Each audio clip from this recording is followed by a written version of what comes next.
Good evening, ladies and gentlemen. It is now 5:30, and I will call this regular meeting of the Burnsville City Council to order. It is our tradition to stand for a moment of silence, followed by the Pledge of Allegiance, and we invite you to join us.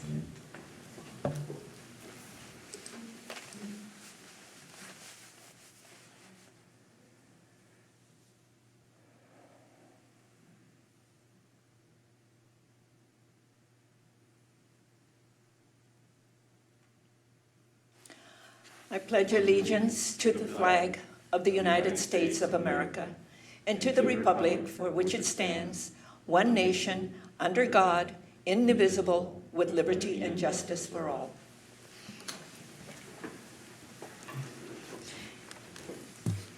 If the clerk will notice that all city council members are present. We continue to creatively look at how we facilitate our meetings so that we are open and transparent to our community during this global pandemic crisis. So tonight's meeting is being conducted in person. All of our city council members and staff are in the council chambers and practicing social distance. Members of the public may attend in person if they like. Members of the public may also watch this meeting online at burnsvilleamend.gov/meetings or Comcast channel 16 or 859. If you would like to participate during the meeting remotely, you may call 651-372-8299 or join the meeting online at zoom.us/join. More information is available on our meeting webpage and in the council agenda packets.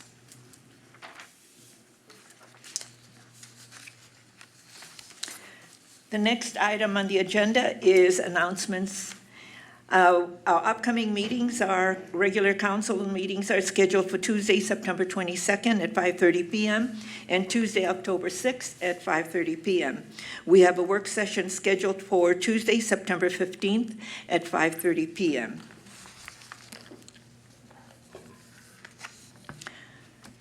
The next item on our agenda is citizens' comments. This is the opportunity for anyone in the audience who wishes to address the council on an item that is not on the printed agenda and not an application form that will be coming before us at a future date.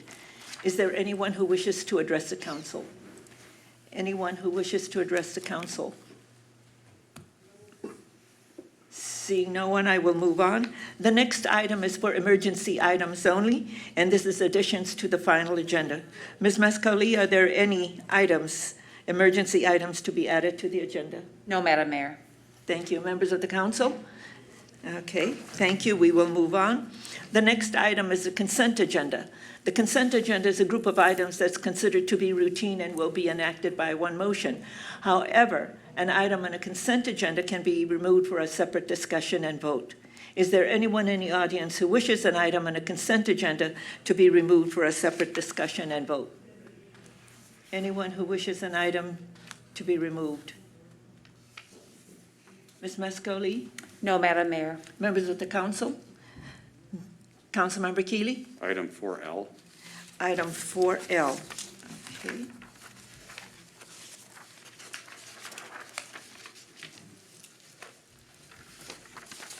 All right. May I have a motion to adopt the balance, please? Move to approve. Second. Councilmember Gustafson made that motion, and second by Councilmember Keeley. All in favor, please say aye. Aye. Aye. Opposed, say nay. And the motion carries. Councilmember Keeley, L is to approve the plans and specifications and order the advertisement for bids for the Nicollet Commons Park water feature improvements. Would you like staff to be addressing this item for you? No need. I want to make sure that our community understands that we're going to spend $1.25 million in renovating the entire water features within the park. Our CIP is for $750,000, but we, as a council in prior meetings, supported up to $500,000 to add a significant amount of water features to make it more like the splash pad at Cliff Fen, the Lions splash pad. And because I've been in that area and at the other park, and I've had, I don't even know how many people, and I'm sure you've had too, come up to me or ask me in talking about the water feature at the Lions, when is the Nicollet Commons Park going to turn back on? It'll be ready to go by Next, Memorial Day weekend.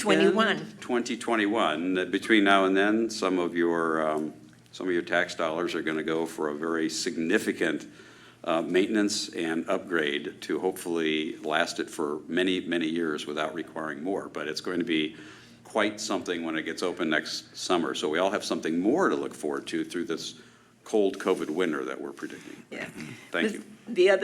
Thank you for bringing it up also, but also, this is also to repair all of the underground work that has been causing a lot of leakage. And so that's going to happen as well.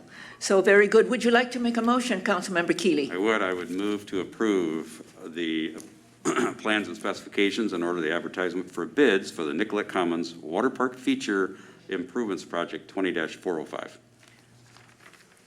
Second. There's a motion and a second. All in favor, please say aye. Aye. Opposed, say nay. No. Okay, and the clerk has the division of the House. Thank you so much. And now we move on to the regular agenda. And the first item on the regular agenda is a public hearing. And this is a resolution to adopt the 2020 Street Improvements Assessment. Our city engineer, Jen Desrude, is presenting. Ms. Desrude. Good evening, Mayor and council members. I'll be presenting the next 4 items for all of our assessment hearings tonight, so I have those listed.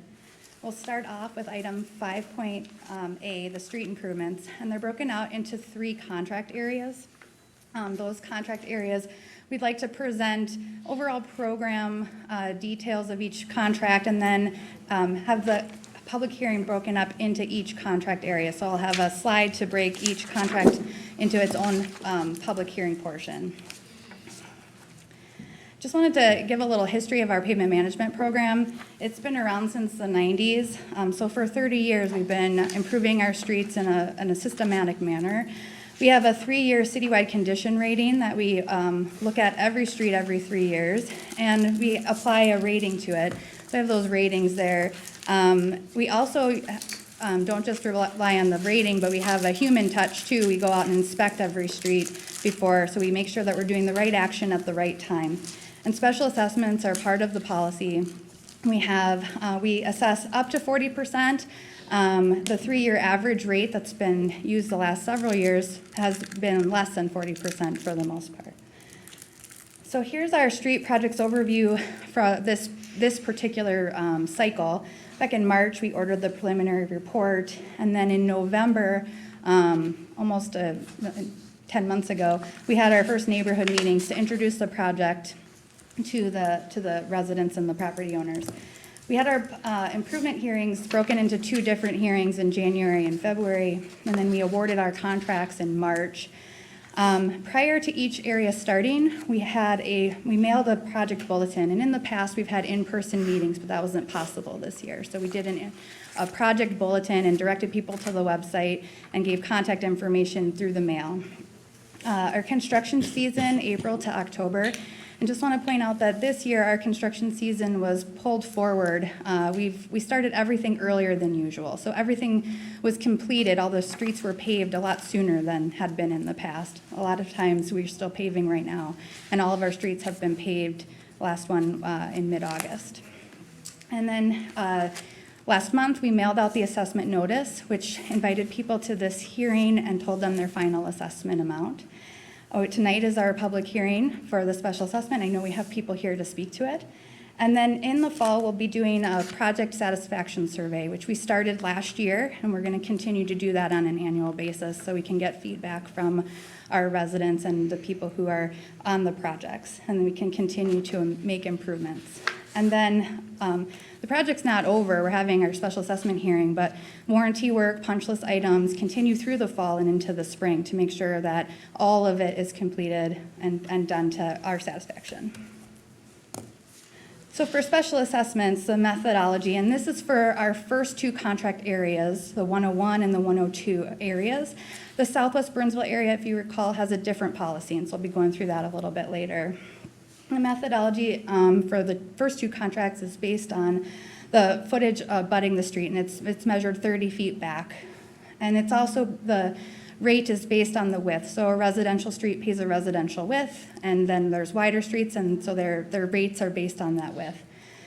Only 40% of the street costs are assessed, and as I mentioned, we have the 3-year average, so it's a max of 40%, but each of the rates brings it down. It's never actual 40%.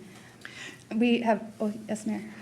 Ms. Desrude, just so everybody understands that the 60% of the street work is paid by everybody in the city of Burnsville. Yes, that's. So that when people say, well, everybody else drives on this, Mm-hmm. yeah, we know that, so that's why 60% pays for it as well. Right, that's correct. And so there is no assessment for utilities, your utility rates that you pay for utility improvements.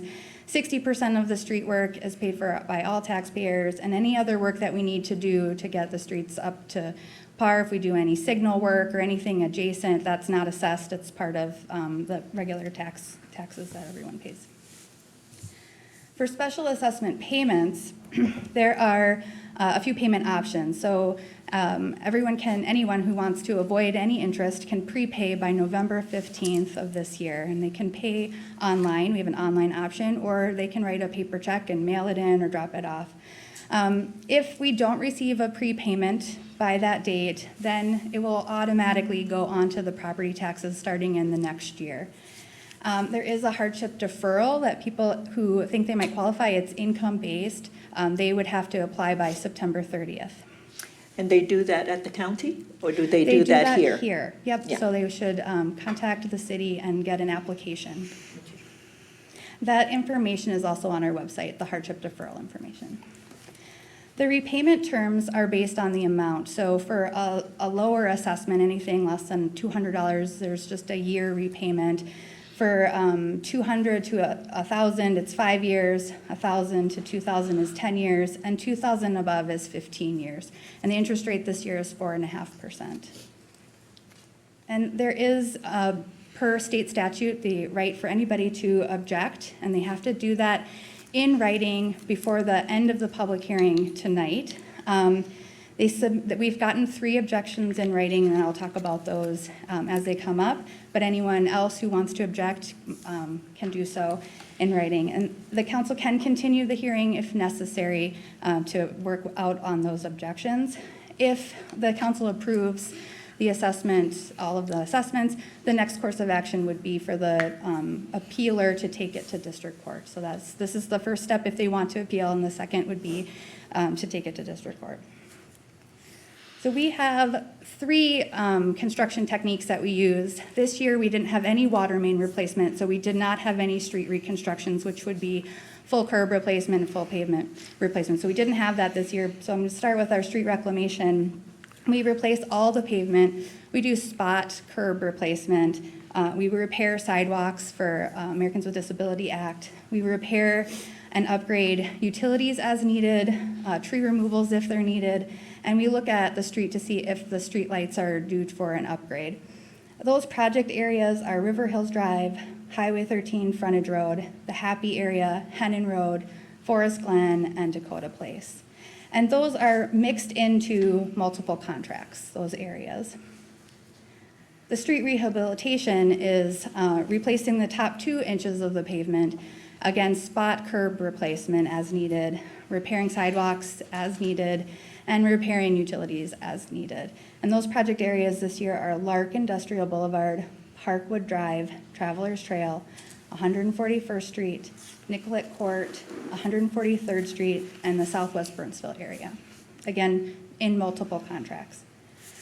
So these are the division of the contracts. We call them the Northeast area, the West area, and the Southwest area, and they're projects number 101, 102, and 103. I want to get into the details of Northeast, and when I've completed this part, then I'd like if the mayor could open the public hearing just for this Northeast area, which includes River Hills, Lark Industrial Boulevard, Parkwood Drive, Highway 13 Frontage Road, Travelers Trail, and the Happy area. You can see red and blue lines symbolizing that some was a rehabilitation and some were reclamation. Here's a before and after picture, just a sample. We didn't put all the pictures up, but we have just a sample here showing 12th Avenue, before on the top and after on the bottom. And really a great looking pavement from this year's project. We got a really good pavement product. We did do bike lanes on Travelers Trail. I think the council did get an email about the bike lanes. I just wanted to bring up, it was a really minimal cost to do the bike, to stripe and put bike lanes. The cost overall, $10,000 for the whole stretch. That's like a little over 1% of the whole Travelers Trail, but not the whole contract. That we just separated out Travelers Trail costs. None of it was assessed. We have a summer bulletin article that's already been published, and we have a video that is just about to, I think, make it to YouTube. We haven't studied this section, it's still too new, but we did Lac Lavon on the beginning of the summer, and we did do some counts there, and we found an average of 82 users per day. So I'm pretty impressed with the number of users, and we'll also study this section of the bike lane. So here's our costs, our numbers. The total project cost is just under $4.7 million. Assessments make up 13% of that total cost, and you can see in the pie graph, the costs are paid for with the Infrastructure Trust Fund, 33%. We have some MSA, municipal state aid routes on this, so we were able to use our MSA account for about 32%. Assessments are 13%. We did sewer and water utility repairs, and we did some stormwater work, and that make up the balance. Ms. Desrud, could you please let people know what MSA is so that they know that where those funds come from? Yeah, so MSA are from the state. The state collects from your gas tax and then the tabs and vehicle sales tax. And every city with over 5,000 population gets a portion of that every year. So we use that for our streets and some various other things. You have to use them on routes that are designated as state aid routes. Yeah, good. So on the right side, we have the assessment rates. These are the published rates, so these were the 3-year average rates for the reclamation and rehabilitation. Single-family reclaim rates were $21.29 a foot. Rehab rates $13.46 per foot. Multifamily reclaim rate $33.85 per foot. Rehab rate $19.47. And then all the other land uses, so that would be industrial, commercial, uses that are on wider streets, they pay more. Reclamation, $53.22 per foot, and rehabilitation, $23.97 per foot. And those are the 3-year average rates, so they're not going to be a true 40%. We have heard from some property owners some concerns on this section, and I just wanted to highlight some of those. So we know about the turf establishment and restoration concerns, particularly along Travelers Trail. And what has occurred is we got done paving in the heat of the summer, and that's not really ideal timing to be seeding. So they're seeding now, and they're working on it right now. And this is actually the ideal time. It's cooler temperatures. We find spring and fall ideal. The contract is not closed, and if it doesn't take this fall, it will in the spring. We'll keep it up. So we have that concern, and we're addressing it. I think you all got an email about the bike lanes. I kind of addressed that. If you had questions, please let me know. We have 2 written objections on the 2 addresses noted. My understanding is that they are on corner lots. So we did a rehabilitation on River Hills Drive, and each of these lots is a corner lot that is assessed per our policy.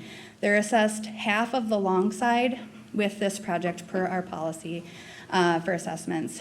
There is, I think, a concern that a backyard that faces, or that it doesn't face, but the back is not assessed. That's also in the policy for rehabilitation, that we would assess the side yard but not the rear line. So we are following our policy, and those are the 2 objections that we have received. I believe at least one of those is here tonight. So at this time, John Schmeling, our assistant city engineer, are here for any questions you might have, and then we'd ask that open up the public hearing just for this northeast area, and I will continue on with the presentation after. Okay, very good. Are there any questions for our staff?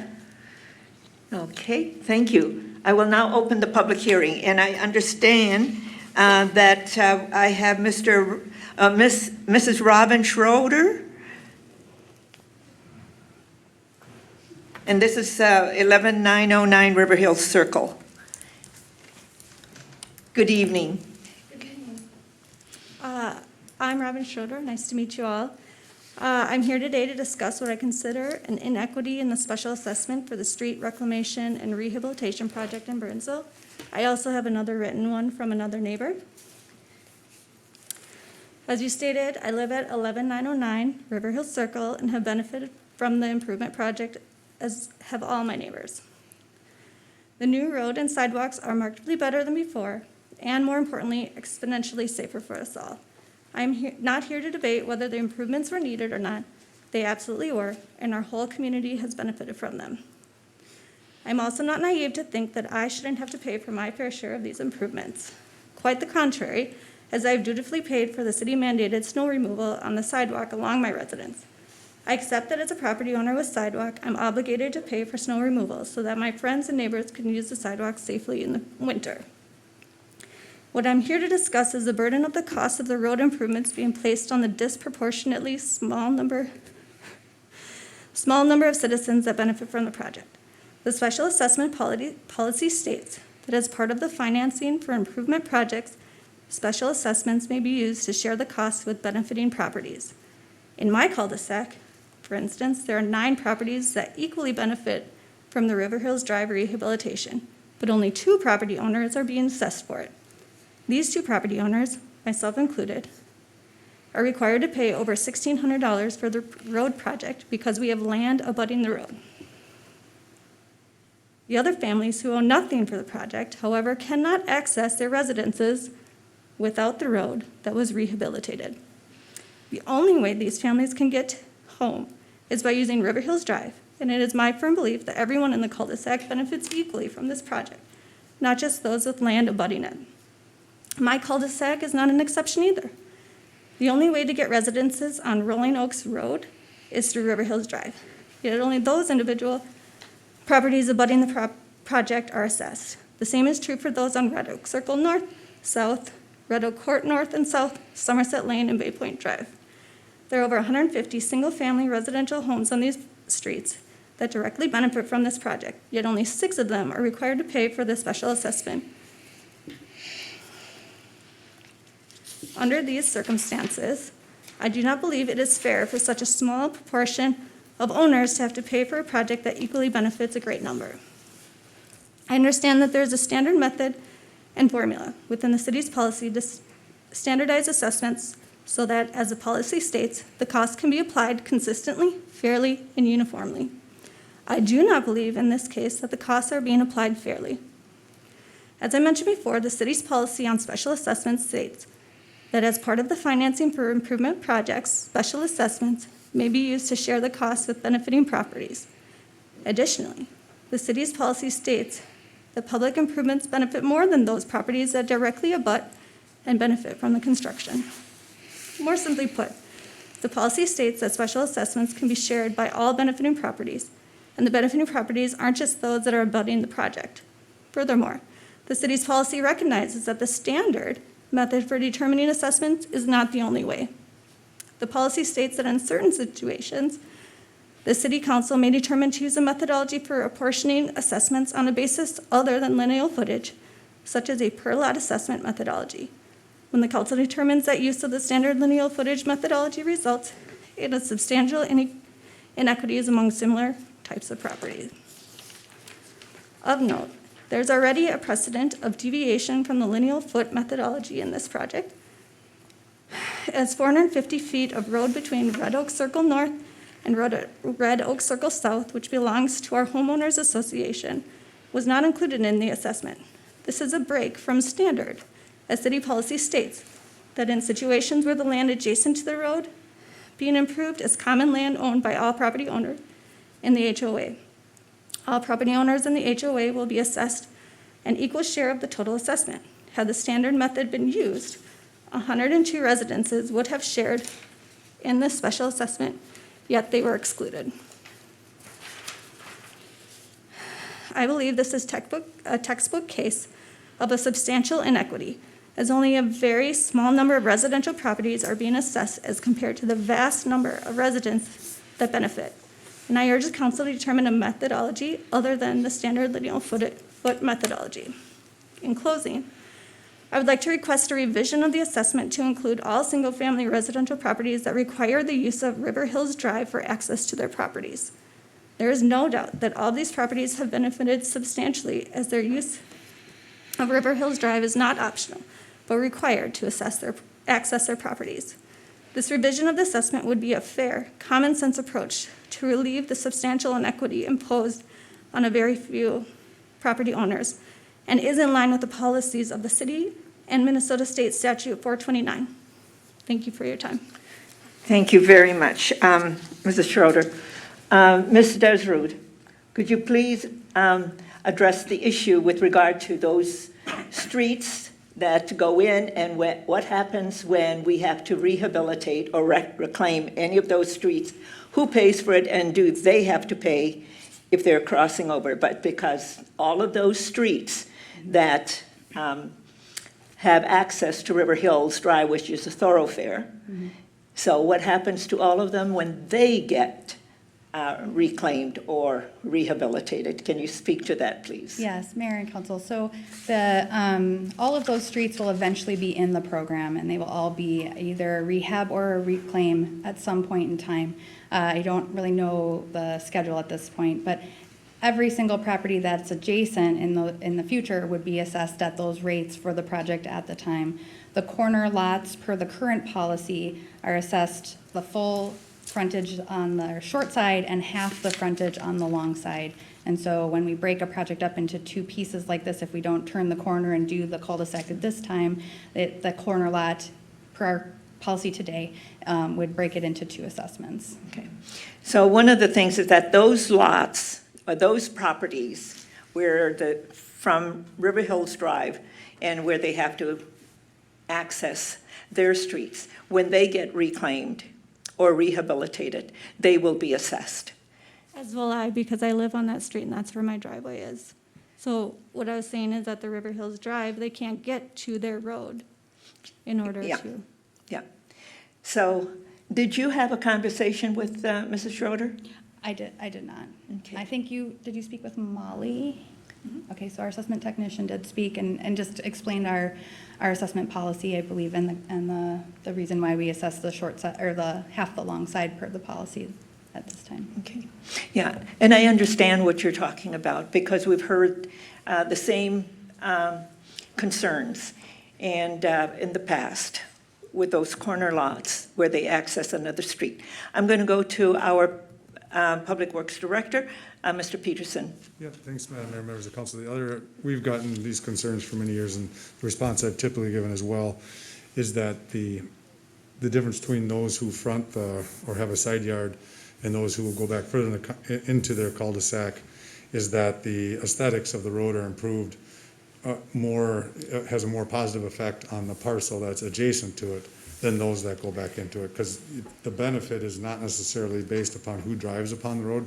You could argue if that's should be that way, but it is based upon how much it's going to raise your property value, and that's why you get the side yard in these situations, because the improved road does have a positive benefit on your property when you immediately abut it, as opposed to those who go back in. There's no arguing the fact that everyone needs to drive in there, but you do get that aesthetic benefit when it's immediately adjacent to your property. So that's Okay. a part of 429, that is Okay. the statute. So that's the policy that we have today. And every property in the city of Burnsville, residential or businesses, will, when we reclaim or rehabilitate or reconstruct a street, and if they're the benefiting property on that side, they will be assessed the same way. But what happens when the road going in and it passes through her house?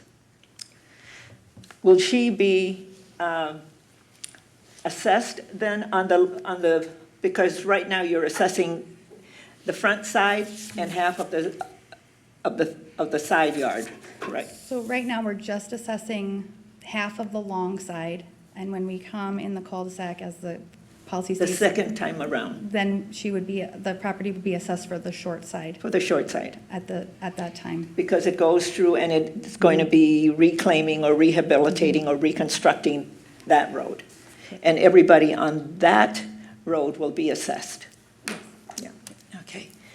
And that's how we get to all of that. And I understand, it's been a concern, folks like you who are on a corner lot. So, thank you for coming in. Can I ask a quick question? Councilmember Workman. Thank you.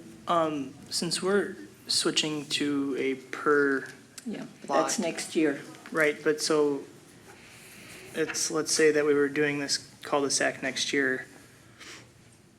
How does that switch to the per lot then play into this situation where you've got one assessment on our current policy and we're switching our policy? Okay. So Ms. it- Desrude? In the future, this property would not be assessed. They were No. getting their assessment this year. That's what I was getting at. Okay, does she know that?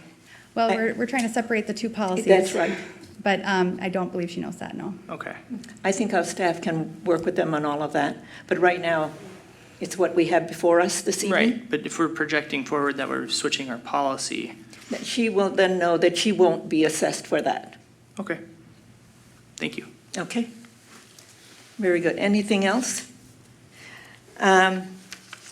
Madam Mayor, for the clarification of the person who just came forward and everybody else, would you repeat what just happened in that conversation, that this person, when the other road is Yes. paved? So I'm going to have Ms. Desrude get to that because we had made that decision and to go to a per lot for next year, but it doesn't apply to this year. I'm fully Yeah. aware of that. I'm not interested in that. I'm interested in the statement that was just made about what happens when To- that other yes, to- road that yes, for abuts that Mrs. person's Schroeder's- property. So Correct. Mrs. Schroeder, can you address that so Mrs. Schroeder does know that? Yeah, so for future assessments, corner lots will only be assessed one time.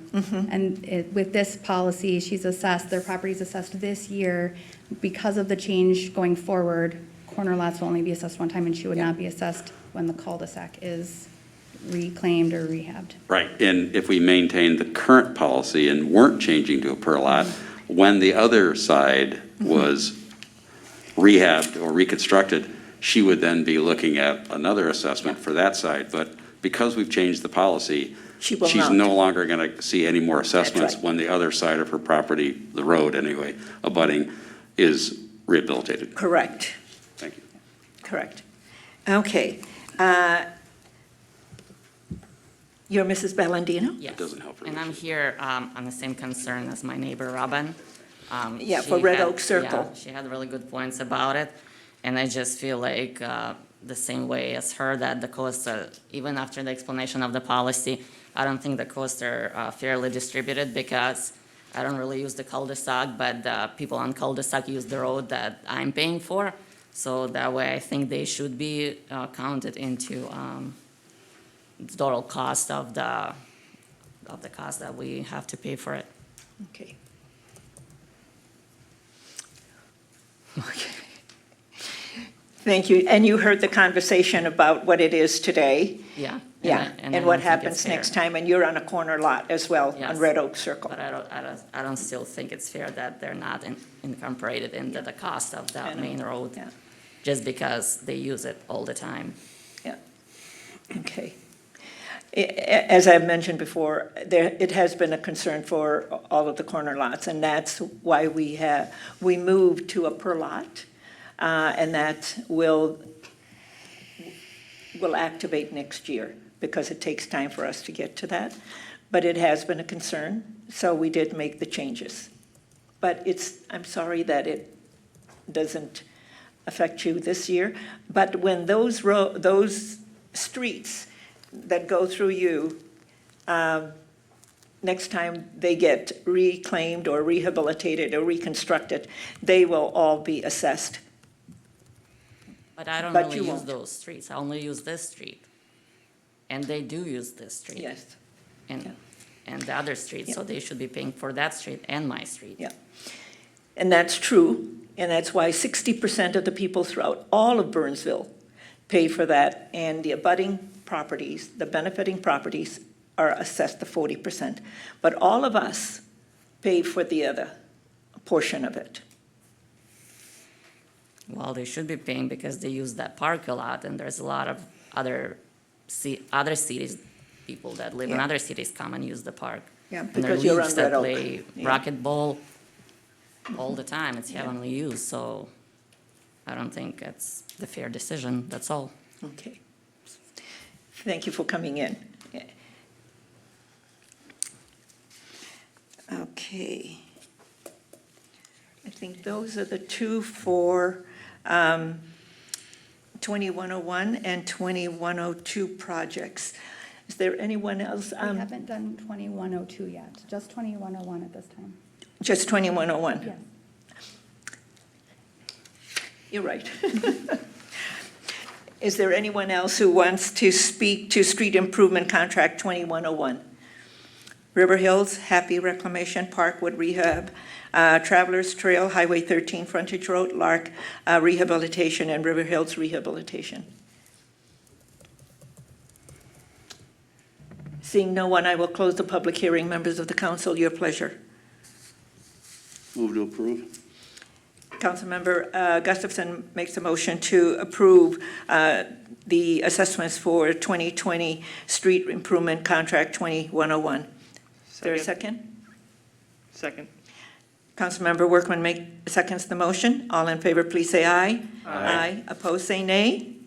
And the motion carries. Thank you. Ms. Desrude, our city engineer, Street Improvement Contract 2102. Thank you, Mayor and Council. So moving on to that next area, those areas in the west area, we've called it, are Dakota Place, Hennon Road, Forest, Glen, 141st Street, Nicollet Court, and 143rd Circle. Here is a before and after, just a snapshot of one of those areas on Forest Glen. Again, pavement is looking really good in the lower picture. And our financial part, this area, this contract was about 2.3 million. Assessments are 21% of the total project cost. It didn't mean that assessments were any more, it was just made up more of the cost. We did not have municipal state aid funds for this contract. So infrastructure trust fund made up 56%, assessments 21, and then sewer, water, and storm the balance. The same rates as before for the reclamation and rehabilitation, same for this contract area. We heard a few property owner concerns in this area as well. The turf restoration and establishment is the same situation. We finished paving in the heat of the summer. Our contractor is out hydro seeding last week, and we'll continue to monitor the progress there. We also, I believe all the council members heard from one of our people who are on the project, concerned with heavy equipment after paving. And one of their suggestions was to not allow any heavy equipment for 2 weeks. And so what we're going to do is put into some of our documents that we send out that we recommend that property owners hold off 2 weeks to get heavy equipment or do their public or their driveway improvements. We'll just make that recommendation that if they wait 2 weeks, they can help keep that pavement. So it continues to cure Right. that asphalt. We did not, as of the time of this meeting, have received any written objections. I don't know if anyone is here to speak to this one.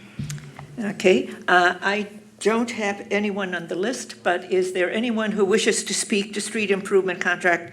Oops, members of the council, do you have any questions for staff?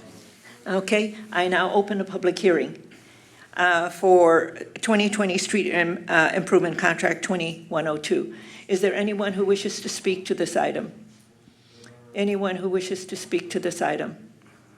Seeing no one, I will close the public hearing. And I think, Ms. Desrude, the changes that you will make to the letters that goes out, I think that would help Mr. Mingo, because he didn't have an objection. He's just concerned that we put down new pavement and all of that, and then people in the neighborhood have heavy equipment coming through because of their contract work. And so right now, I think that's going to make him happy, because he's happy to pay. It's just that if you're paying for it, you want it to make sure that it's cured properly before you have heavy equipment on it. Okay, very good. May I have a motion, please, to approve street improvement contract 2102? Move to approve. Councilmember Keely makes the motion. Second. Second by Councilmember Gustafson. All in favor, please say aye. Aye. Opposed, say nay, and the motion carries. Thank you. Ms. Desrud. So the last area in our street improvement areas are the southwest Burnsville area, 2103, and that includes 152nd Street West, Circle High Drive, O'Meara Court, Marcia Ann Lane, Brown Lane, Loop Road North, and Loop Road South. So the southwest Burnsville area has a pretty big history. Those roads that are constructed out there, many of them were gravel and just paved over the top. None of them in this area are a standard city street, and that's because the residents didn't want that. The residents, by and large, had wanted a rural feel, and they have requested minimal upgrades to an urban design. So we've kept with what they've asked for, and with this project, these streets were paved in the 90s. They've held up for 20-plus years, and now it's time to get them rehabilitated. So we've included them in the program. I'm going to turn it over to John to talk a little bit more about the logistics of the paving. All right, thank you, Madam Mayor, Welcome. members of the council. This project, we're calling it a rehabilitation, but it's kind of a project that we're trying to balance the needs and wants of the residents. Some wanted the road redone completely, some didn't want us to touch it. We're trying to fit it into our budget and get it into the program when we normally weren't planning to include it. So that's kind of the backdrop of how we decided how to improve this road.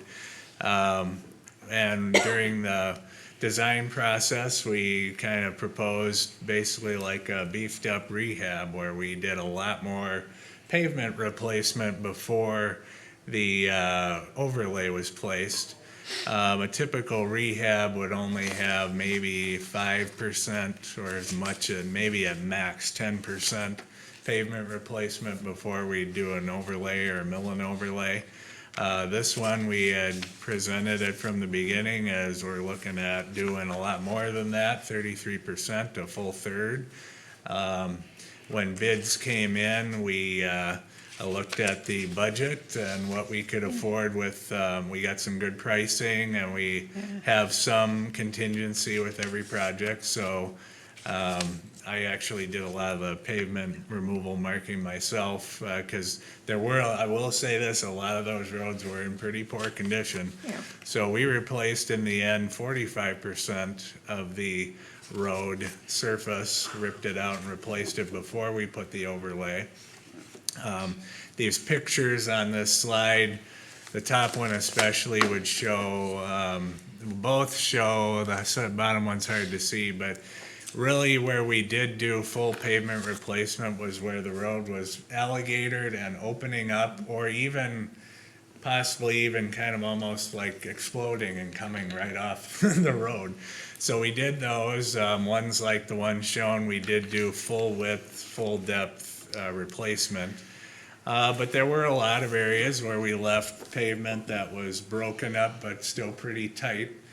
And with that, we also placed a 2-inch overlay, which is a little thicker than, well, it's what we do for a normal rehab, but it's a good thickness to get, you know, a 15 to 20 year pavement life. So we're still expecting to get 20 years out of these roads before we, you know, grind them up and repave them in the future or do whatever the next step is. Also, in addition, with the policy change, we got these into our maintenance schedule, so they will get crack sealed and seal coated just like any other road in Burnsville, which was not as much in the plan with the original Southwest Burnsville streets. There was a lot of just pave this and stay off of it. And so we are gonna also do the maintenance that we would do for any other road. So I just wanted to point that out because it was kind of a balance because these roads were in poor condition, but they weren't nearly as bad as a lot of the other southwest Burnsville streets that we are just plain gonna have to grind up and repave. And so we adhere to our agreement with the residents of Southwest Burnsville.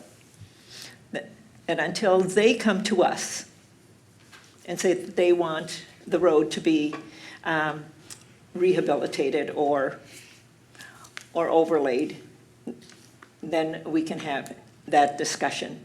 And yes, Mr. Peterson. Just to say, basically, they have come to us.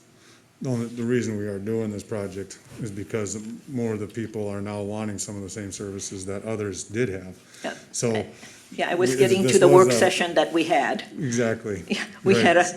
had 2 work sessions on this particular item. And this is what they agreed to, To the best of everybody's ability to fit. yes. You're not gonna, some people don't wanna do anything and others want. And full we brand new also road.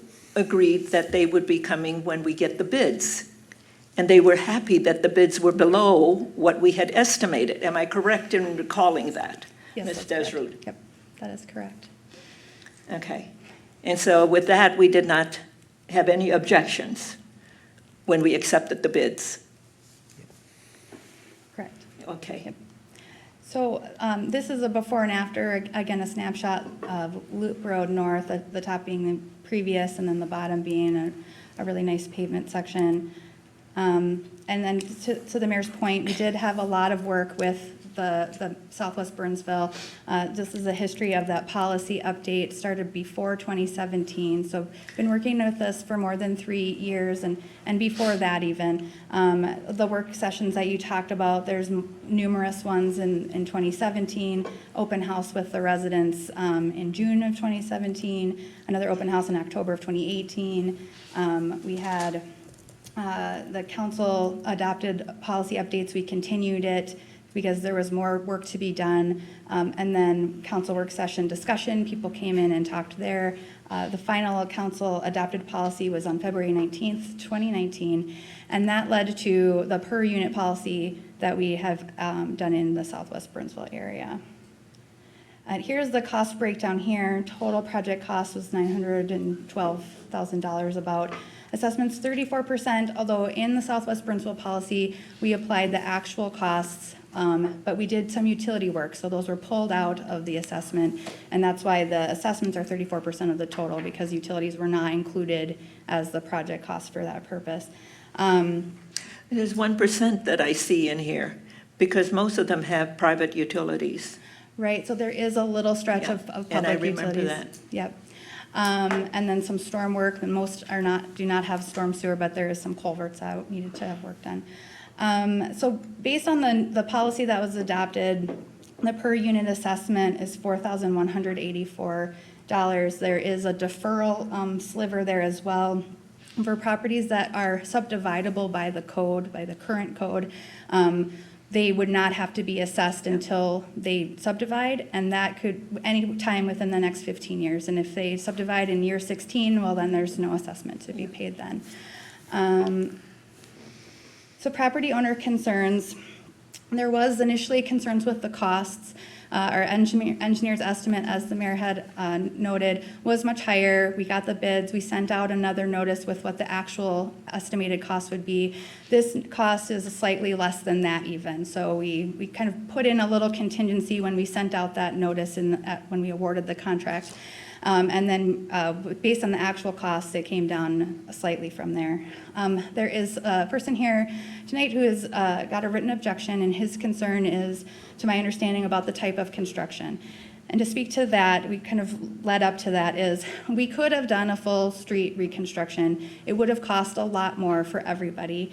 In working with the residents over these past years, we got the sense that the majority did not want that. And so we were going with what the majority of the residents wanted and wanted to pay. And then past and future maintenance, these areas have been included in maintenance areas. They've had seal coats. They will, as John pointed out, be put into the routine preventative maintenance schedule with seal coats and crack seals going forward. We'll try and prolong that street as long as we can, but it is not a steady standard street. per request from the neighborhood. So the person with the written objection, he is here and would like to speak. And then we have the public hearing for the southwest Okay. area. Any questions for Ms. Desrude? Councilmember Keely. Thank you, Mr. Schmeling. Can you speak to the extension of the life of the road now that we will be maintaining it to preserve it? How many additional years will the road and the residents benefit from now that we're seal coating and giving it some regular maintenance? That's a little bit of a hard question to answer totally concretely, but I mean, we'll do our, Approximate. I mean, I'm thinking, I don't know, 5 years, 10 years. I mean, what do you think? What would you Mr. say? Peterson? My feeling is the original pavement was done, we basically built it right over gravel. We just paved right over the gravel road. Yeah, it broke up after 20 years, but we're gonna have more. With the repairs that we did, we should definitely be able to get into that 20-year time period again. And then we will be doing the seal coating, so I'm hoping to get 20 years. I'm not saying after 20 years it's gonna look great, but it's been, as was stated, it's been requested that the area has this rural feel to it. So, you know, we didn't put all the curbs in and all that kind of stuff, so. Right. Does that make sense? Yeah, how long ago did this road, under our normal standards, meet the criteria to get rehabilitated, as opposed to waiting till it got onto this program now? Basically, we were on the old policy before, which was we don't do anything until we're petitioned by the Yep. the neighborhood.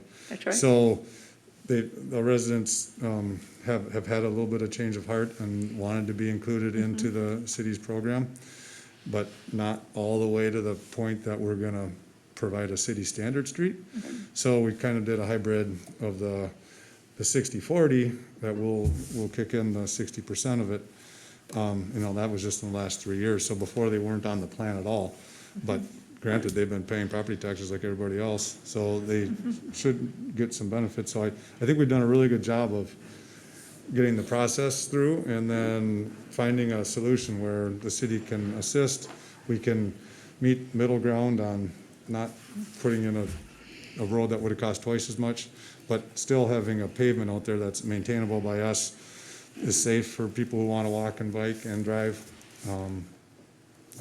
Does that answer the question? Yeah, what year did this road get put in, did you say? Oh, my gosh. I believe the original, I don't know, No, but this the pavement that we're, I think it the was before picture. 1997, I believe. Yeah. So And 23 years. If we would have been maintaining that street all along, would we have gotten the same 23 years out of it? In my opinion, it would have looked quite similar at this time compared to if we'd have seal coated it once or twice. The seal coat helps the surface out, but it's not gonna stop those, what is Alligator referred to cracks as and alligator separation. cracking. Right. So, we're committed to doing at least one seal coat on these streets after we're done. And that's often what we do, is we seal coat it at least once to get it to when you might resurface it again.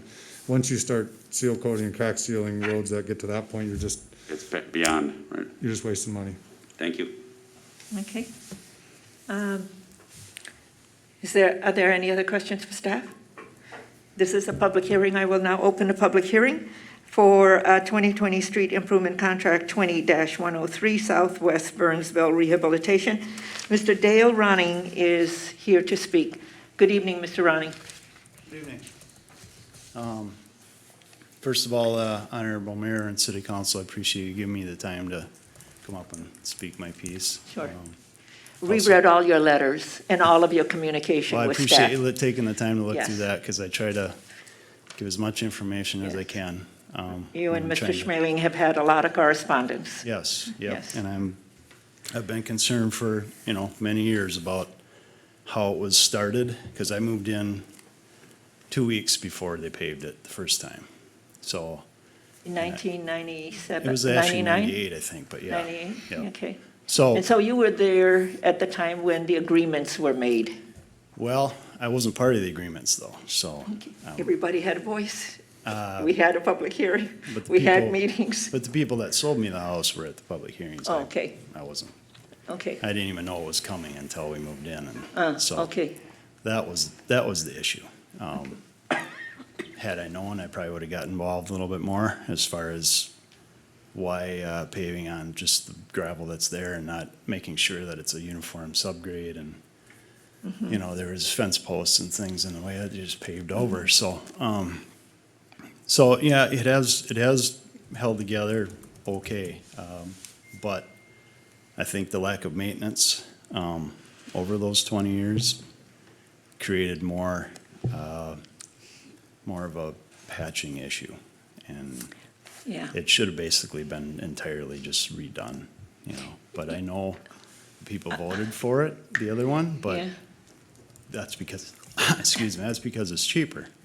So if they're, you know, if they were more educated. It was on- gravel before. Right, we know, yep, I know that, and it was great when they paved it, but, anyway, my whole point is the lack of past maintenance made this project more expensive for us, and I don't believe that they did the amount of patching that should have been done.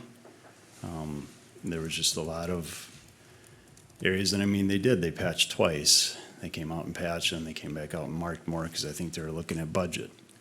And I felt like, skip the budget part and do it right. That's the way I felt. I felt like the cracks that were left are gonna reflect back through in 5 years. Some of the stuff was pretty bad that they just paved over, because as far as I know, they were already over budget on patching. And I know that's a very expensive item, so it bumps up all the costs. So my thought was, if you're only gonna do a partial job on the project, then we should only have to pay part of the assessment. Because I feel like 4,200 is a lot to pay for what we got. That's just, it's my opinion. I mean, I appreciate you guys looking through my information, and that's about all I had to say, I guess. So thank you for your time. I thank you for coming in and speaking, but I hope, because I know in reading your correspondence, you were present at some of the work sessions that we had, but you chose not to speak. When everybody was here, that's when you should be speaking, because your neighbors, you all are working together. Right. And I the guess- decision was made at those hearings. So I wish, and so this is lessons learned. Speak up. I know, I realize that, but if I go up there and I say, you guys gotta do this right, we want the most expensive part, what do you think my neighbors are gonna think of me? You know, I mean, I get No, that. I get We it, have to Mr. you Ronnie, know. but unless we chalk all of this stuff out and work together, Southwest Burnsville is very different, and it's unique to our community. Right, And it's our rural area. And so our residents in Southwest Burnsville like to keep it rural. You all have private,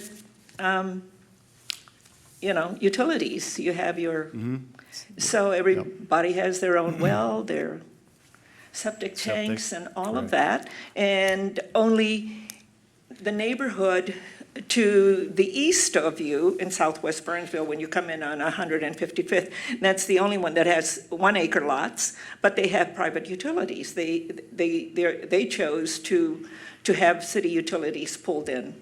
But the rest of all of you said, no, well, wasn't that done with the development, though? it was. Okay. But that group said that's what they want. All of you to the west said no. Well, I wasn't there then. No, I get it, you weren't there at the time to make that decision. But I would recommend that when we have these conversations with all of you from down in Southwest Burnsville, speak up. I know in your correspondence, you said you were there, but you chose not to speak. I wish Well, you had. One You might reason- have I mean- swayed some of your neighbors, who knows? Yeah, I don't know, but I guess I feel if I email employees, like the engineers or whatever, that is basically speaking, instead of speaking up in a meeting, but, Okay. you know, because I'm not a Yeah. public speaker. And, so. and here in Burnsville, I don't know how they do it in Egan, but in Burnsville, we know about what your concerns are. It's, Okay, it's all public information. right, And I get what you're saying. okay, yeah. Yeah, I do. I just, you know, I don't think when, like, they're saying they get 20 years out of it, I think they'll be out patching before then, but Yeah. who knows? Yeah, Anyway, yeah. I've said my piece, so thank you very Well, much. I but appreciate thank you for coming in and talking with us, and thank you for all of your correspondence, because you and Mr. Schmeling are pretty good pals now. it. Yeah, we do have a few emails back and forth, so. Yeah, Ryan's been involved too, and. yeah, Yeah, Ryan, but I appreciate you guys, I appreciate them, you know, From the past. being straight with me and Yeah. everything too, so, yeah, Mr. Peterson, Mr. Schmeling, yeah. yes. Oh. So, all right, well, that's all I had. Thank you. Yep, thank you. Thank you so much. Is there anyone else who wished to speak to this item? Southwest Burnsville? Anyone else? I will close the public hearing. Members of the council, your pleasure. Just one Councilmember comment. Keeley. We all have driven, walked, et cetera, Southwest Burnsville, and it definitely keeps a more rural feel when there's no curbs, when the road just sort of disappears into the grass and weeds along the side of the road, and the larger lots, and there's tons of foliage and trees. I mean, it's a great area of Burnsville. That one section you referred to with the curb and gutters does change it. I mean, it really does feel more like a piece of the rest of Burnsville suburbs as opposed to Southwest. Yeah, except they have 1 acre lots. Yes, bigger lots and very beautiful houses back Yeah. there. But, that road looked like it was becoming a cobblestone road because the alligator cracking was throughout the entire road in most sections. And so I think it was long over, that was really in bad shape. Yeah. So, but I like the fact that we, just paved it to the edges, left out the curb. I think it's going to preserve the Southwest Burnsville feel and give them a lot smoother roads to drive on for the next 20 years. So with that, I'll move to approve. Councilmember Keeley makes the motion. Is there a second? Second. Second by Councilmember Gustafson. All in favor, please say aye. Aye. Aye. Opposed, say nay, and the motion carries. Thank you. We now move on to 5B, and it's also a public hearing. Yes. And this is the resolution adopting the 2020 Streetscape Operations and Maintenance Assessment. Ms. Desrude. Thank you, Mayor and Council. So this is an annual item for streetscape in heart of the city. The assessments include upkeep of the colored sidewalks and trails, street lighting, banners and snowflakes, hanging baskets, boulevard and median, mowing and irrigation. The assessments are calculated, the actual operation and maintenance costs determine a rate, and then 50% of those costs are assessed to adjacent property owners in the city. Taxpayers pay the balance. It's based on a front footage, and multiple owner parcels share equally, so they have their front footage, and then if there's multiple owners, they divvy that up between the owners. There's 2 phases. Phase 1 has got a higher end maintenance, $11.06 per foot. Phase 2, $6.17 per foot. And then the total assessment is $162,152. So this is a public hearing. I had not gotten any written objections prior to the hearing. Okay. Any questions for staff? Seeing none. Councilmember Keeley. I'm going to bring up a bigger, broader concern about these special assessments. I don't per se have a problem with the one I pay, and our neighbors don't either. And in a year like COVID, where there was dramatic changes in our maintenance and things took a little while longer, I think that's just a one-off year, and we don't judge the whole thing by that. My concern was brought up by some commercial property owners in the heart of the city who have been around since the beginning of the heart of the city assessments, and today, and this goes back to previous to COVID coming out when I had a conversation with City Manager Lee about this, that they're looking at their property tax bills and seeing the size of what this special assessment has become as a percentage to their entire tax bill.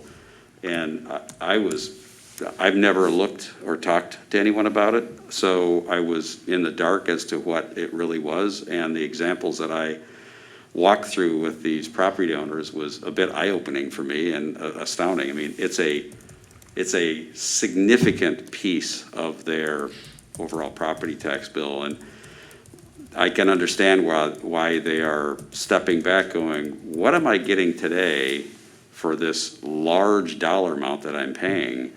And it's really maintenance to what we had built. So one person equated the bill saying, well, I understand when you had to build it out, but why is the maintenance so expensive? And it keeps going up year after year after year to maintain something rather than the cost to put it in. I said, well, it's capitalization. They understood that. But overall, it's just gotten extraordinarily expensive. And I think we as a council have to take a look at this specific assessment and look at some example property tax bills for these commercial buildings and put ourselves in their shoes and ask the question, are we delivering that level of value for the size of these enormous tax bills for this special assessment? At this point, because this conversation really got waylaid like many things over the last 6 months, it's really too late to step in and talk about this for 2021, but I would like to have this conversation at a future work session, could be the all day, but I want to do it early enough that we can affect change, because I think we have a problem, that we've created a problem with these astronomical special property tax bills or special assessment bills. And I want to make sure that we invite these property owners in and the representatives, and we get to hear and see all of what goes in. We need to show what we're doing for the money, and we need to be able to justify it ourselves if we're going to continue to tax these special assessments at the level that they currently are at. Thank you. And I think you make a good point, and I think that discussion can begin at the all-day work session, but we can begin to do some work, Ms. Mascoli, with our property owners and understand, is there a better solution that they can be part of the solution for all of this. So we can do that, and then we can. But thank you for bringing it forward. Councilmember Schultz. Yeah, I would just like to echo that. I would like to dissect this a little more. That would be extremely helpful. And it would be very helpful hearing from these business owners and using their actual tax sheet as a walkthrough on what they pay and then what the percentage of that is. And yeah, just understanding everything that does go into what we do in this area, how we maintain it, and that type of thing. And it may come down to just an equal charge to everybody. I don't know, for our residents, if we adopt this tonight, I already gave our city clerk my assessment payment, like I do every year. Happy to do it. But, so we opened the public hearing, closing the public hearing, and then there was a motion. A comment. And a second and a comment. And staff has all of that. I don't think we got through the motion part at all. No I just motion? made a comment before we got to. Okay. I thought you were coming to us for some comments before we take the vote. Well, so I you commented. can always take the motion, and then you can have the discussion, and then you can move forward whether it's up or down. Thank you. I will not make this motion, though. Thank you. Okay, I'll make I will make the motion. okay. Vince can make the motion too if he'd like. Councilmember Workman makes the motion. I will make the motion that we approve this tonight and then bring this back at a future meeting to examine closer per Councilmember Keeley's Yeah, request. I will second that. and we can also start that discussion with our business owners in the area.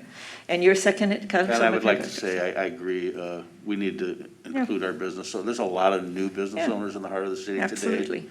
They need to kind of understand what's going on and go Yeah. from there. And I think we should all have that discussion. That's how we do things in Burnsville. Everybody comes to the table. Okay, there's a motion and a second, and we have some comments and some directions to staff. All in favor, please say aye. Aye. Opposed, say nay, and the motion carries. Thank you. The next item is also a public hearing, and this is the resolution to adopt the assessments for 121 Street and Pleasant Avenue improvements. Ms. Desrude, this is a leftover. Well, so we did this work mostly last year, but Yeah. finished paving in the spring of Yeah. this year. This is the area, 121st and Pleasant. Work included reclamation on 121st and reconstruction.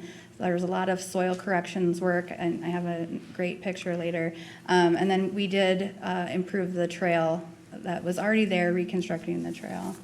Here's the before and after. You can see I took the before picture in the winter, and there's just a bunch of ice sitting in the curb.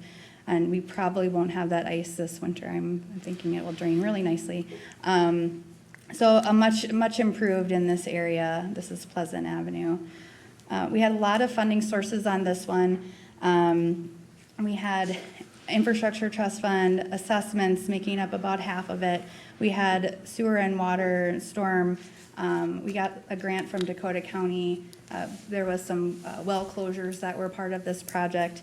And then we used our 2019 deed host grant for this project, a portion of it for this project. We also did the Burnsville Center Village traffic study and a citywide sanitary sewer model with those funds. So this was just a portion of those funds this year. And the total cost was about $609,000. Assessments were 28%. We used the rates from 2019 since the work was done in 2019. Again, a public hearing, no written objections had been received as of this time. Okay. Any questions for staff? This is a public hearing. Is there anyone who wishes to speak to this item? Anyone who wishes to speak to this item? Seeing no one, I will close the public hearing. Members of the council, your pleasure. Motion to approve. Councilmember Workman makes the motion. I'll second. Second by Councilmember Schultz. Excitement is incredible. All in favor, please say aye. Aye. Opposed, say nay, and the motion carries. Thank you. I do have one question. Madam. Okay, Councilmember Schultz? If I may ask, how wide is that trail? 10 feet. Thank you. Okay.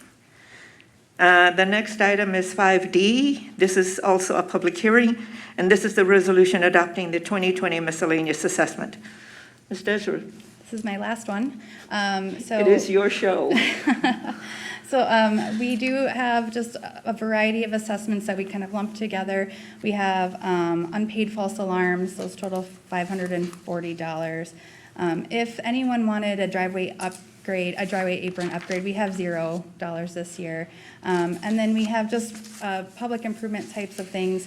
Park dedication, people can, we've offered to put that as a special assessment. That's the type of things that are happening here. This year we have, we are assessing Met Council sanitary sewer SAC fees, so we're helping to spread out the costs for that.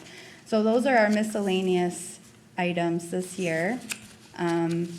Most people are aware that they have these, or in the case of the sanitary sewer, they had requested that it be assessed.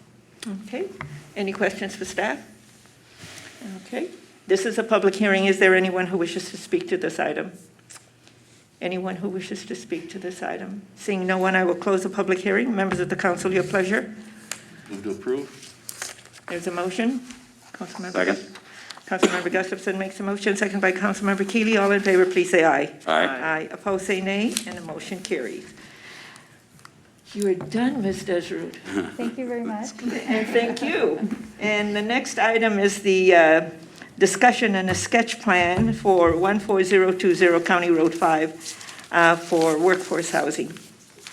And our Assistant Community Development Director, Ms. Regina Dean, is presenting this evening. Ms. Dean. Good evening. Mayor.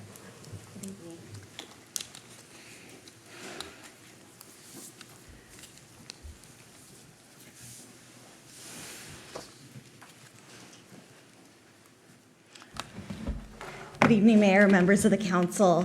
The developer with interest in this property is available. If I can just have him enter the council chambers Yep. and sit at one of the chairs up there. Yes, please have a seat and welcome. So Alex with Real Estate Equities is here. He does have a prepared presentation if the council wishes to hear that as well after I'm done with my presentation. So typically, you would hear sketch plans at your work session, but graciously, it's been allowed to have this before you tonight. So the site, some people refer to it as the Wolfpack property. It's a vacant church located at County Road 5 in McAndrews, kind of where that comes to a T. To the north is Friendship Lane. The property has been vacant, gosh, at least since I think I've been working at Burnsville, 5 years, probably much longer than that. It was used as a church. The site is zoned currently R1 and guided low-density residential.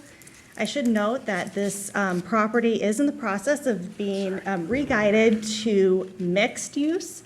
It is on the cusp of Center Village. So because in the presentation slide, you see mixed use is underway, you have gone through the process to change to mixed use from a council level standpoint.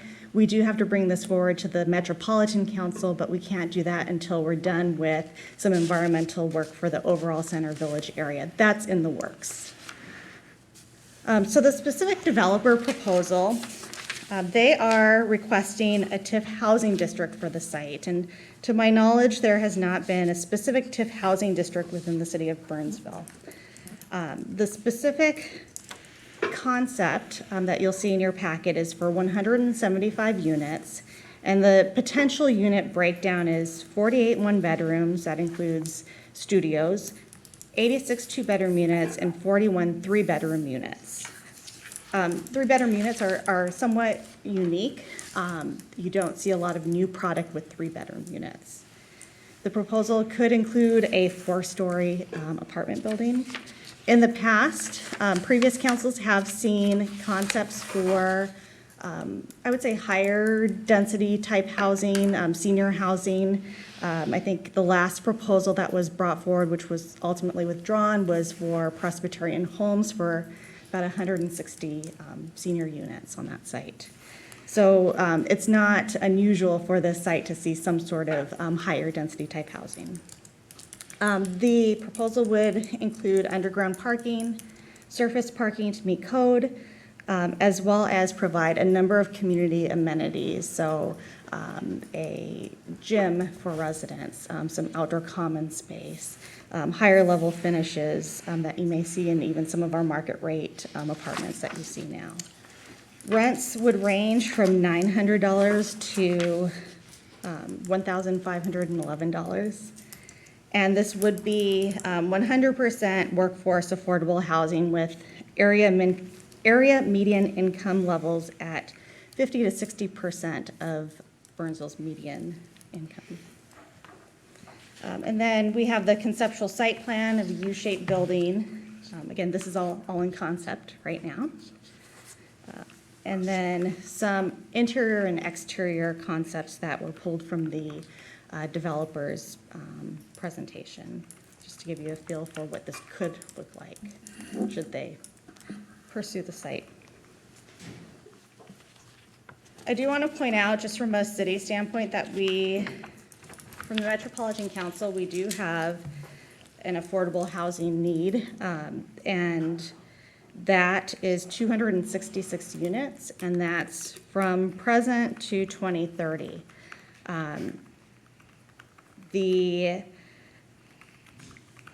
This could occur with or without assistance from the city. It's something that, we could get there. It's just how do you get there?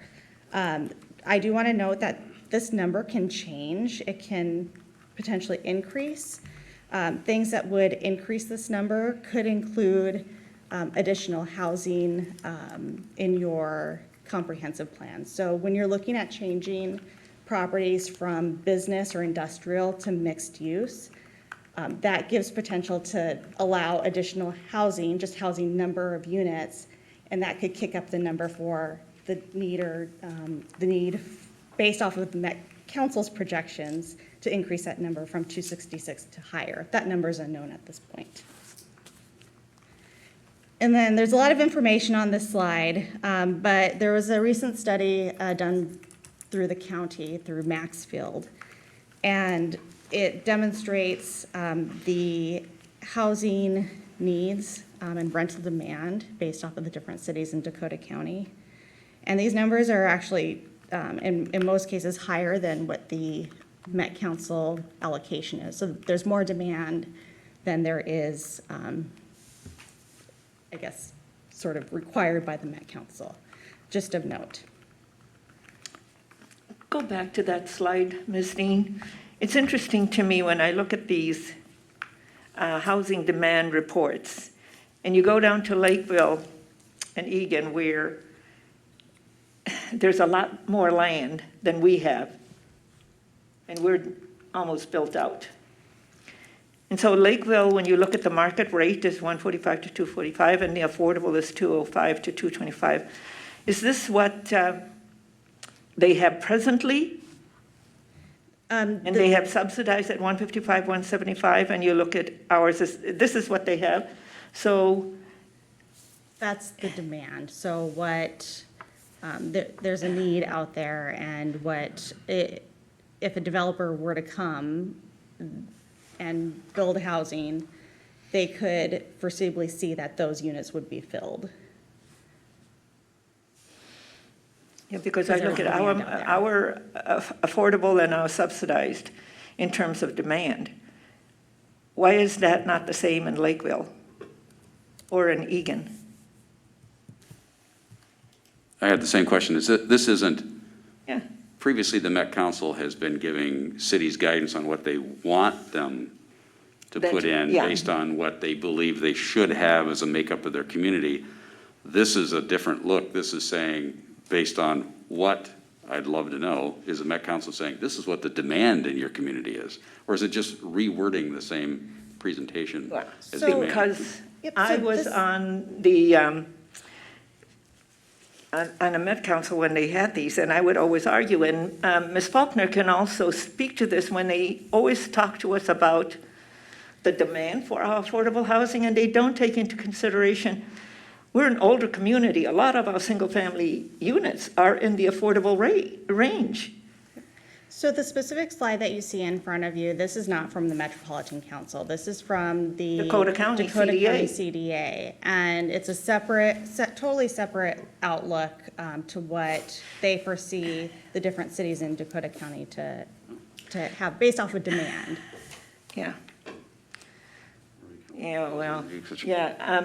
Ms. Mascoli? Madam Mayor and Council, within the Met Council report, they have identified between 2021 and 2030 a need of 266 affordable units. That's what I heard. Within that 266, perhaps Regina's getting to that. Okay, I'll let her finish her presentation, excuse me. Yeah, I'm going to go to Councilmember Keeley. Oh, you took the thing, yeah. I just to clarify, we have two different sources of data, and that's what I think I got thrown a curveball. I missed that, and I apologize, that was my fault. So the Met Council is saying between now and 2030, we should make available, 266. build, whatever, 266 more units. Of affordable housing. The Dakota County CDA is saying, based on our forecast of market trends, employment, need, we think you should have another 400 Yeah. affordable, greater than the Met Council.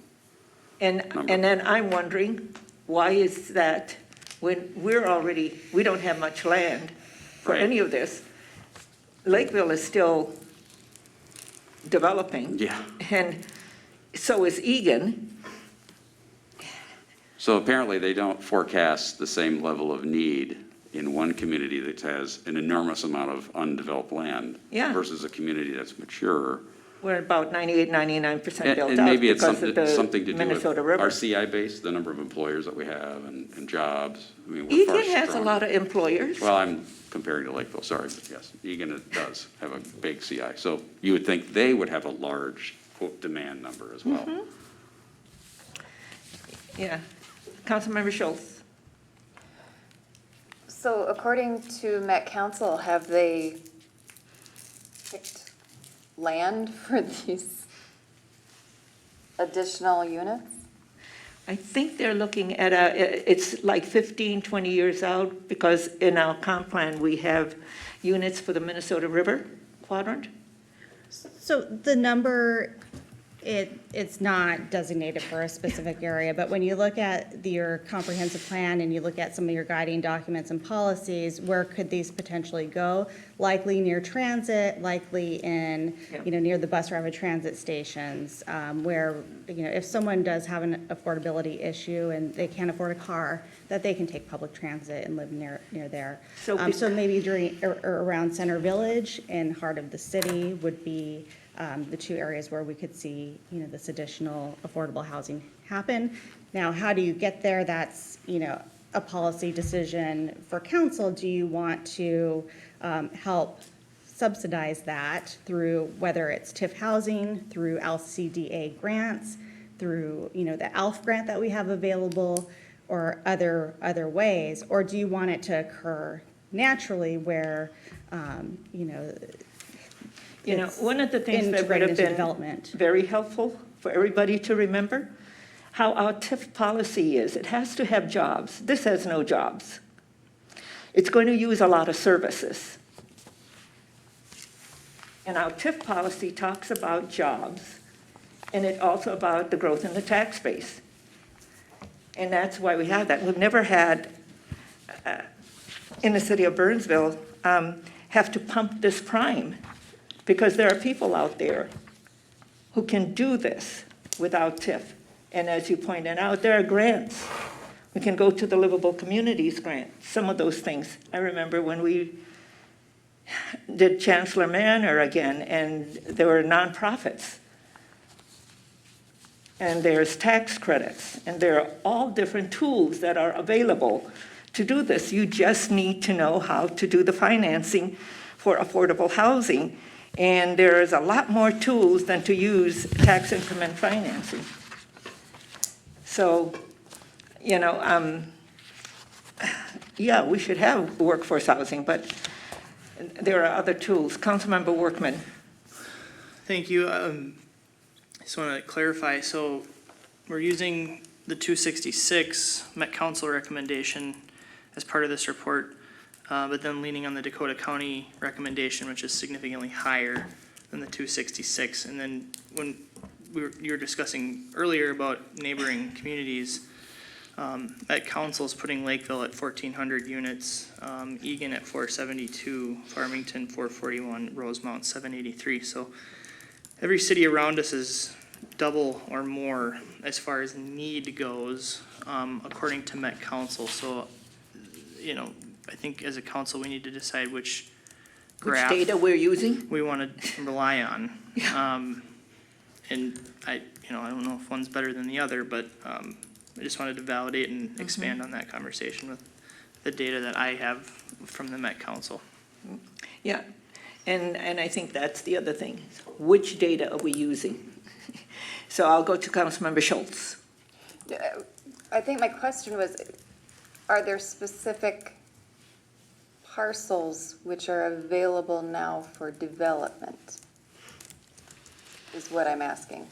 That we're marketing specifically for affordable housing or workforce housing? For housing. That could be for affordable housing. Do we have specific parcels? Because you're saying an area, which I understand. Like, I get having affordable housing near transit areas makes sense.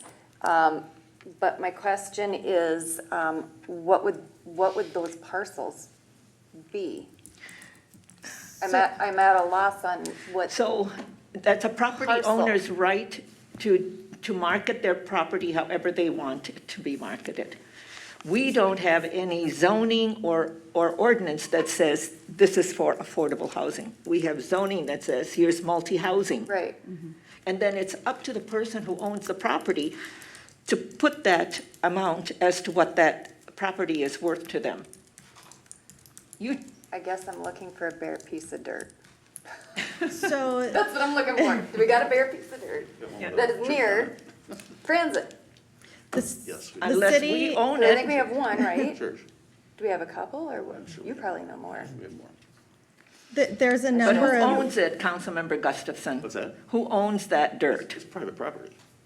Pardon me? It's private property. That's right, it's private property. I think what we're trying to get at here is, it's, what are our policies on apartments? We can't discriminate between affordable or upscale apartments. We cannot, that's a violation of fair housing laws.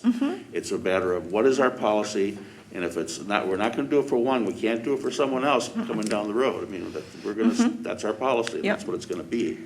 And that's what we really need to think about. I do want a little clarification, though. When I first heard about this, and I heard it was workforce housing, I always put workforce housing with the programs the CDA has, where there's a lot of help for the people that live there, and, there's certain criteria they have to live in the house as far as jobs, who can live there.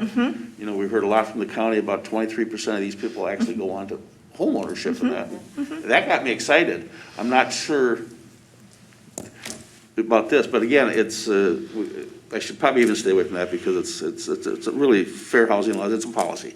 It's just a policy. Are we willing to do this, to have this built, and that's really what we have to discuss. And I don't care what the Met Council wants or this and that, it's what the developer and the landowner want to do. Councilmember Keely. I'm just wondering if Ms. Dean knew what sort of trap she was going to walk into with this presentation tonight, with opening up this can of worms, because this is an issue, obviously, that we have some angst against outside agencies telling us what kind of housing we need, and not recognizing that we are a city south of the river that has plenty of affordable rental and home ownership. We don't necessarily have new product that is affordable or workforce, and that's where this is an appealing project, because it'll bring new development, new modern amenities, new modern kitchen, new modern everything, right? We do have a lot that becomes affordable because it's relatively dated product, and we have many owners that are putting money in and updating it, but they're also raising the rents. So I just wanted to say, I mean, the project itself I like, because that type of new product, workforce housing, it's so hard to talk with this thing stuck to your lips. But I'm not in favor of the housing TIF to make it happen. I get there's maybe other ways through the county and that kind of stuff, but I don't see this triggering a housing TIF district to support getting it done. Although I like the product and I like the price ranges for a new product, I don't see the city playing a role in supporting this type of subsidized housing. It seems like we're just trying to do what the county does. now, Councilmember Workman, did you want to respond? may I ask, as you're having this conversation, we have had a number of inquiries about just affordable housing in general and workforce housing, and so being before you tonight really helps staff, because we're able to take your temperature and relay that information. We're having these conversations. This is where the council sits. And so having a reaction on not only housing TIF, but redevelopment TIF, and if someone is using that to make a project affordable for future residents, and then also using grants towards helping fill that gap and bringing down that cost for a developer. I'd love to hear your reaction to see if it's just a flat out no, or if using some tools are okay and some tools are not. Can I speak to that, Madam Mayor? Yes, and then I'll come back to Councilmember Gustafson had pushed before you. I was before he. I yield to my younger Dan. Yeah, so did you? You cleared me before I even got to say anything. Okay, then I'm going to Councilmember Workman first. Really younger. I think I forgot what I was going to say. Dang it. Do you want me to? No. Or one of us to It'll come comment? back. It'll trigger that. So the discussion here isn't whether we are pro or against affordable housing, it's whether we want to support TIF yeah. for it. And to Ms. Dean's point, it seems like we're all on the same page that we're not in favor of using TIF for new, but you bring up an interesting point about redevelopment that I hadn't thought about. But I also don't have a magic 8-ball to know what's coming down the pipe, so I could sit here and say, I don't support TIF for redevelopment housing right now, but if the project made sense in the right place, that could certainly change. That's speaking for me and me alone, but as far as new, in this specific instance, I'm not comfortable using TIF here. Okay. Councilmember Gustafson. I agree with the TIF part of it. I'm not really that opposed to Alpha Rig funds to help this thing go around. If there's some other grants that are available through the county and that, the CDA and that, I'm not opposed to that. I think we all know we do need some new affordable product in our city. We are growing, we're attracting new businesses in the city, and people are gonna need housing out here, and we see that. And we just know with the Orange Line coming out here, there's gonna be a lot of changes over the next few years, and once we get the Center Village redeveloped, 10, 15, 20 years from now, we're gonna need housing for everybody, and so Well, it's gonna be an important part of who we are as we grow as a city. and if we get TIF authorization, Yeah, that's a different story. that's a different story. That's a whole different altogether, yes. story.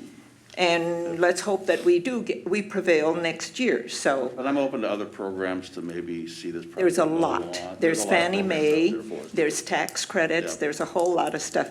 Councilmember Keeley. Thank you, Madam Mayor. Just expanding on that, what tools are we open to? I don't want to pick the project, but the project, the land entering Burnsville on the northeast side,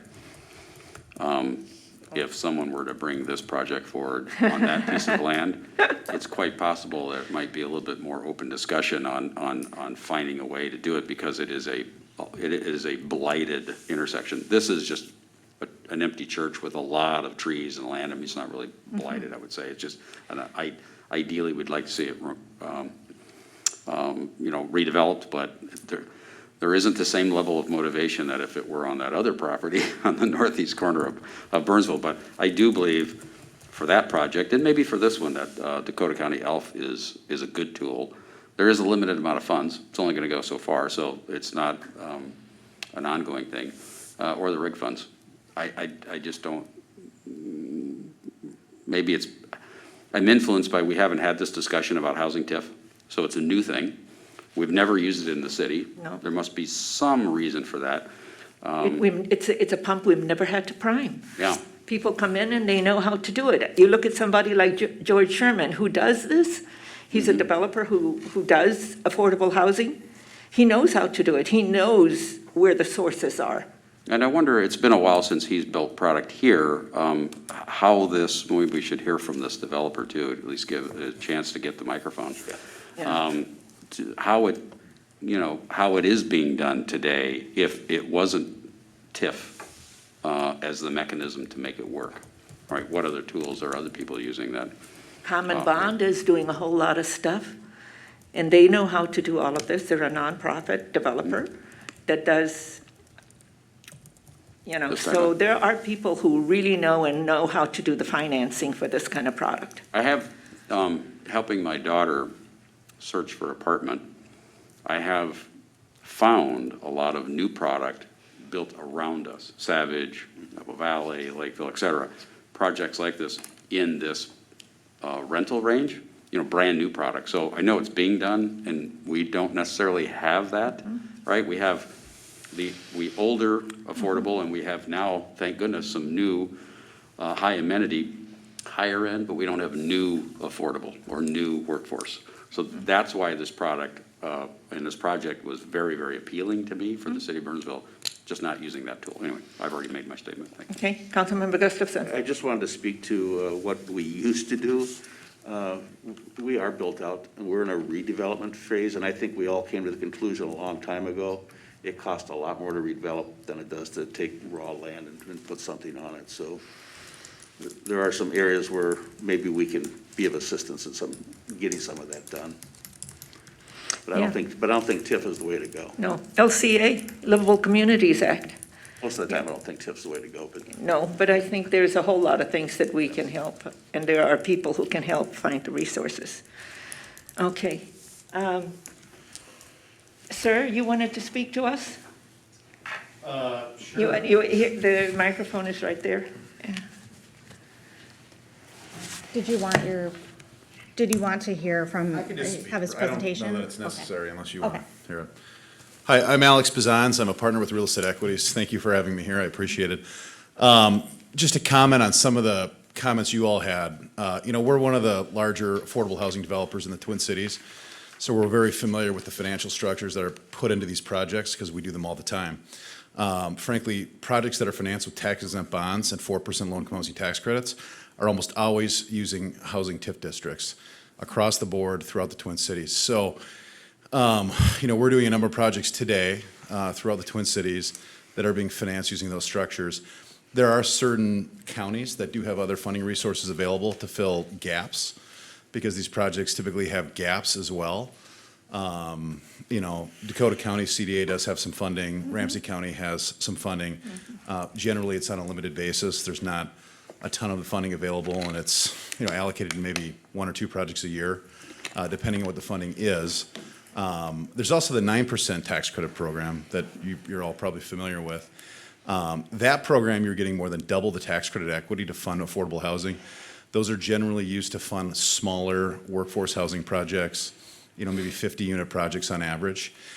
Because those have so much additional tax credit equity, those projects don't always necessarily need TIF. I think some still do need TIF. We haven't done one in a long time. But larger workforce housing projects that are using these funding sources need TIF. And again, we're doing these all over. So I just wanted to kind of clarify that. I do agree there are some funding resources out there. Have you checked but with I the would- Housing Finance Agency? Yeah, I'm do very they- familiar with their funding programs. Yeah, and I can't speak to Common Bond. Obviously, they're a nonprofit developer. They do a lot of what we do as Yeah. well. Do They're they have pretty big. access to certain funding sources that we maybe don't as a nonprofit? I don't know the answer to that.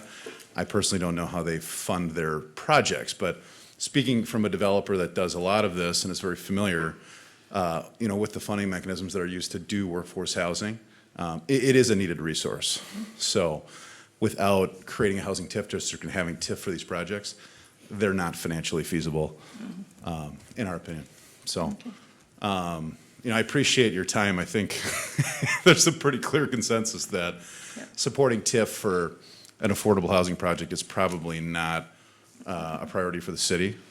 So that's why I didn't see really a need to do the presentation. But, I appreciate everyone's time, and thanks for having me here. Well, thank you for coming in, and thank you for showing us your product. Yeah, you're welcome. Yeah, okay, thank you. Thanks. Okay, staff, do you have a sense? I have what I need, thank you. Yeah, I think you do. We're open, and, some of the things that we've done in the past, like with the heart of the city, you might have a special district, like we're doing with the Center Village. If we get TIF authorization, that could probably be a special district. And so, but we have to go through all of the process to get to say what is within that special district that we'll use. Because most of it right now, if I understand correctly what we're going to the legislature for, TIF is for the infrastructure. So it's not going to go to help fund a project. We have so much infrastructure to build down in that area. That's what that's going to be used for. So, but I think there is available a lot of funding around for workforce housing. Okay. All right. I think staff has what they need, and we go on to the next item. COVID-19 response update. Our city manager, Ms. Mascali. Thank you, Madam Mayor and Council. Tonight, we have 3 updates for you, and we've got 3 staff members to provide some additional information. We're going to kick it off with Jenny Faulkner with an update on our business grant program. And then Garrett and Ryan are also going to provide some updates on some of our operational updates, I guess I'll call it, over the last several months. So with that, I'll turn it over to Ms. Faulkner. Thank you very much. Thank you very much. I'm just going to provide a brief update on Your Cares program, I should say. We have, I think the checks are in the mail or being Good, cut I this- was just asked that today. For the Who did we nonprofits, choose? for the nonprofits at least. We were able to get that paperwork all settled last week. Then we're gonna do our lottery tomorrow morning. We had a few final things to wrap up today, but we have 161 applicants that submitted. 127 of them are eligible for the lottery. 20 of them were ineligible primarily due to not showing us that they had a loss of revenue due to COVID. And then 14 that were incomplete. Remember, we told folks we were collecting everything up front. We'll give you a week to submit something. We had 14 of those that did not get back to us with what we had asked for. So the total dollar amount of those 127 applications is about $2.3 million. And our program has up to $20,000 per grant. Not everyone requested the full amount. There are a handful that had asked for, or only had eligible costs for less. So, for the nonprofits, I signed the check request last week, so they're out of our control, and on their way. But the only one that's left is the hospital, right? That's correct, and that is an allocation that can be made outside of this program, so. So we're going to do the lottery tomorrow until we reach the $1 million mark. The goal is to get rid of all of that money, tomorrow, and then we just have to do a couple of quick minor things. We want to make sure they're in good standing with the city, so we're just going to make sure their water bills are paid, and if there's any code violations, we'll want those cleared up, and that's kind of what the county's doing too. We're not going to kick anybody out because they have that. We're going to bring them into good standing so that they can get the funding is the goal there. And then we have to collect one final form, and that gets to when the expenses were incurred. If they're already incurred, they can verify they were used for these purposes. If they're going to happen in the future, then we'll have to get that form at a later date.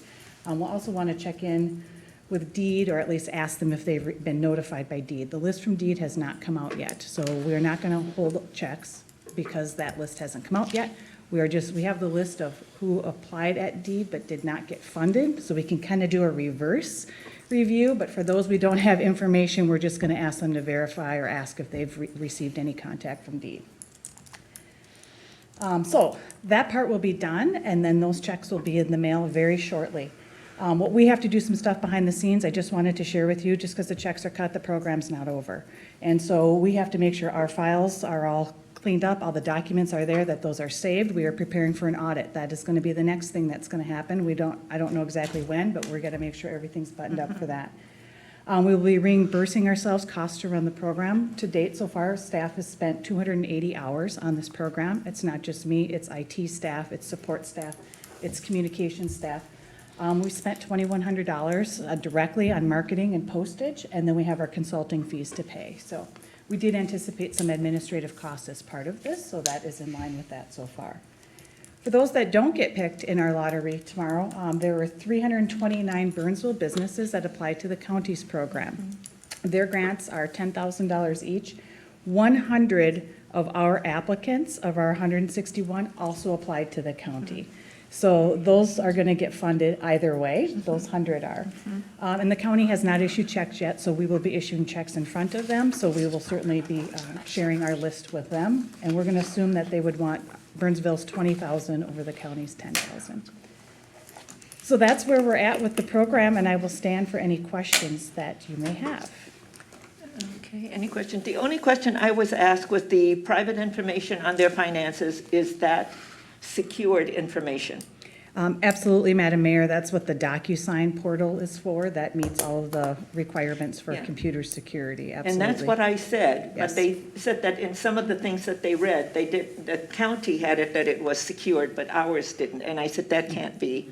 Ours is. It's a private third party. And that's what Yes. I remember, that we have a third party doing all of that, and it gets housed there and it doesn't. So it's not in City Hall where it becomes now public data. Well, the data is still owned by the city, so certain parts of it are public, like the names of those who get funded. Certain parts are not, and will never be public Their financials under and all state of data that. practices. And Absolutely. all of their financials and all of their numbers, their EIN and their tax codes and all of those things are all secured. It is all secured, yes. Okay, that's good. Councilmember Workman. Thank you. For the individuals that aren't selected, is there gonna be a follow-up with them, just to let them know that they were not? Yes.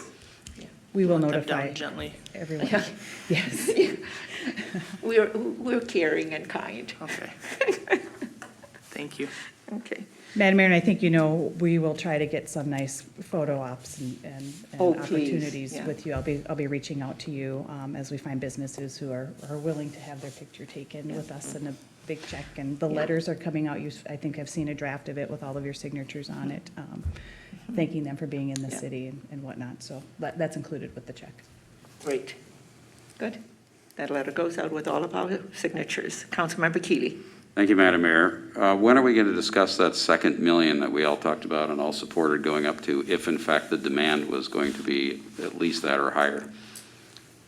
Well, I would like to still understand what our expenses are going to be, because that's, for me, taking care of the city is taking care of our residents and businesses on the other side, so that we make sure that, when we look at 2021 budget, we're not going to be backfilling.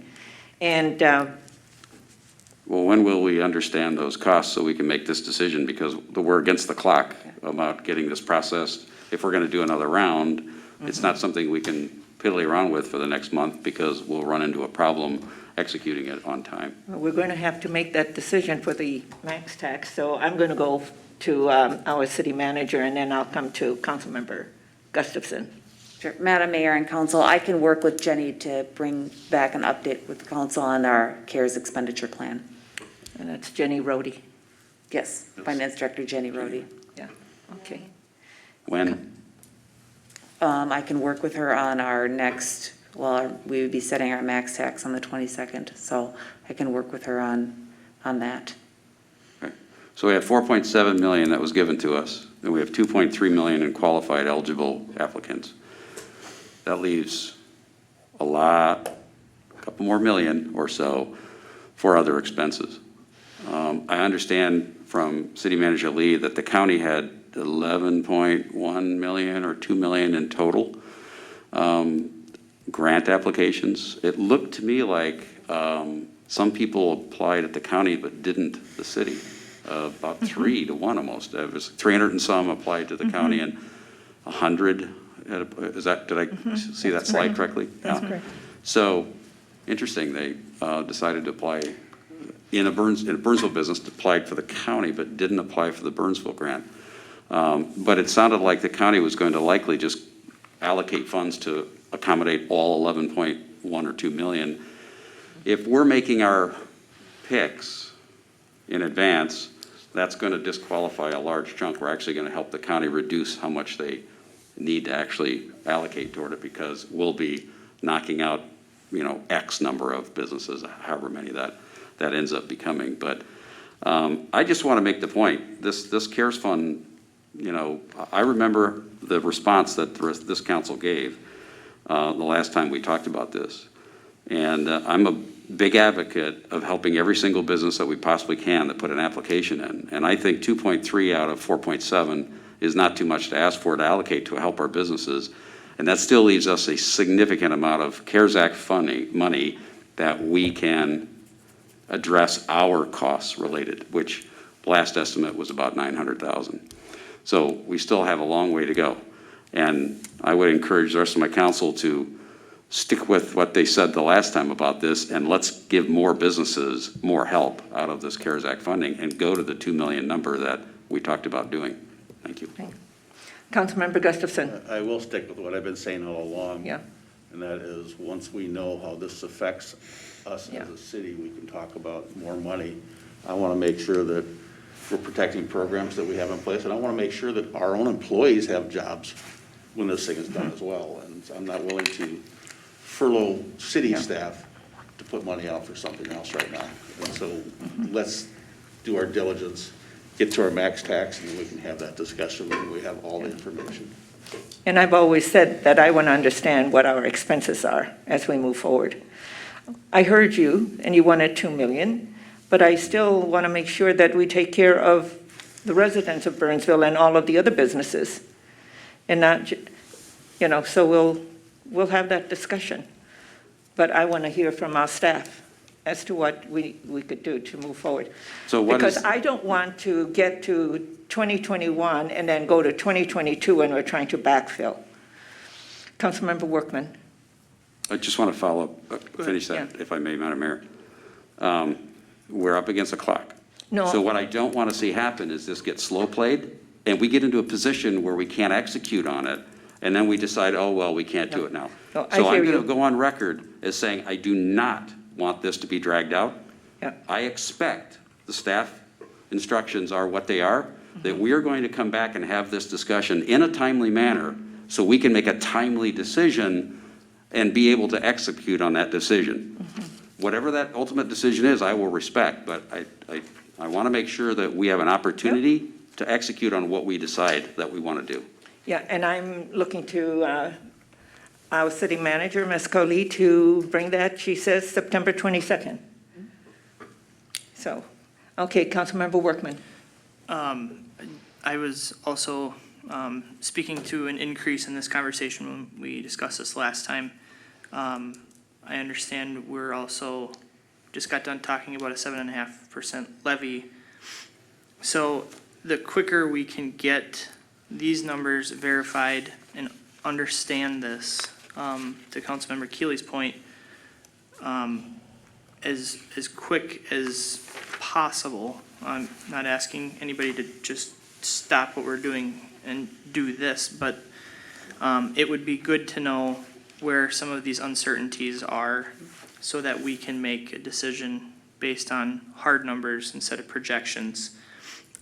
Because I also agree with Councilmember Gustafson that I don't want to sacrifice too much. I don't want to take a big drop this year to rebound to a 12.5 next year. So there's a lot of other things that have come up. So the quicker we can get where our actual numbers are going to lie, the easier this decision will be about bumping this program up again. Okay, Councilmember Schultz? So my default position on this is that I am in favor of the extra 1 mil unless there is a clearly articulated need and numbers laid out. If there's a clearly articulated need and numbers from the city of expenses that we need to be reimbursed and all that kind of stuff, then yes, that's where that goes, because that's where that part of what that CARES funding was about. But I'm letting you know that my default position on this is I lean towards allocating that extra $1 million unless it is clearly articulated why that should not happen. Okay. So that is my position on this. Okay, good. Okay, Ms. Faulkner, is there anything else? No, I would just add, certainly time is of the essence to make the decision to fund additional, but we have the applications, we have their information, so that helps, because when we started the program from beginning to end, it was 8 weeks. We'll know who the county funds, so I don't think it'll take, as long if we stick with just this and don't reopen it up and start over, but just stick with those that have already applied. That's right. Yes. It's gonna be a lot quicker to get funds out than it would be if we started from the beginning, which is 8 weeks. So we do have a little bit of time, but not that much Well, to Councilmember. That's something you and Just wanted City to- Manager Mescoli and Finance Director Rhodey can all have a conversation about. Right, right. Because you all have to give us that information. Yeah, exactly. Okay, is there anything else? No, thank you very much. It's been a fun project to work on, Yeah. so. And the other, Thank you. so, Ms. Mescoli, is it Mr.? I think Garrett's gonna drive next. We'll turn it over to Garrett.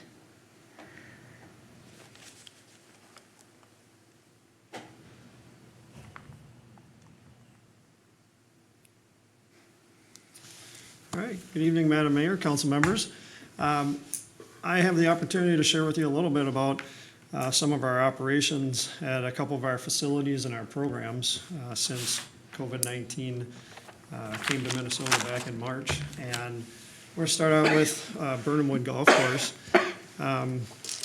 Our staff have been involved across all of these areas in innovation, collaboration, and excellence. So kind of focusing on those three areas of our values.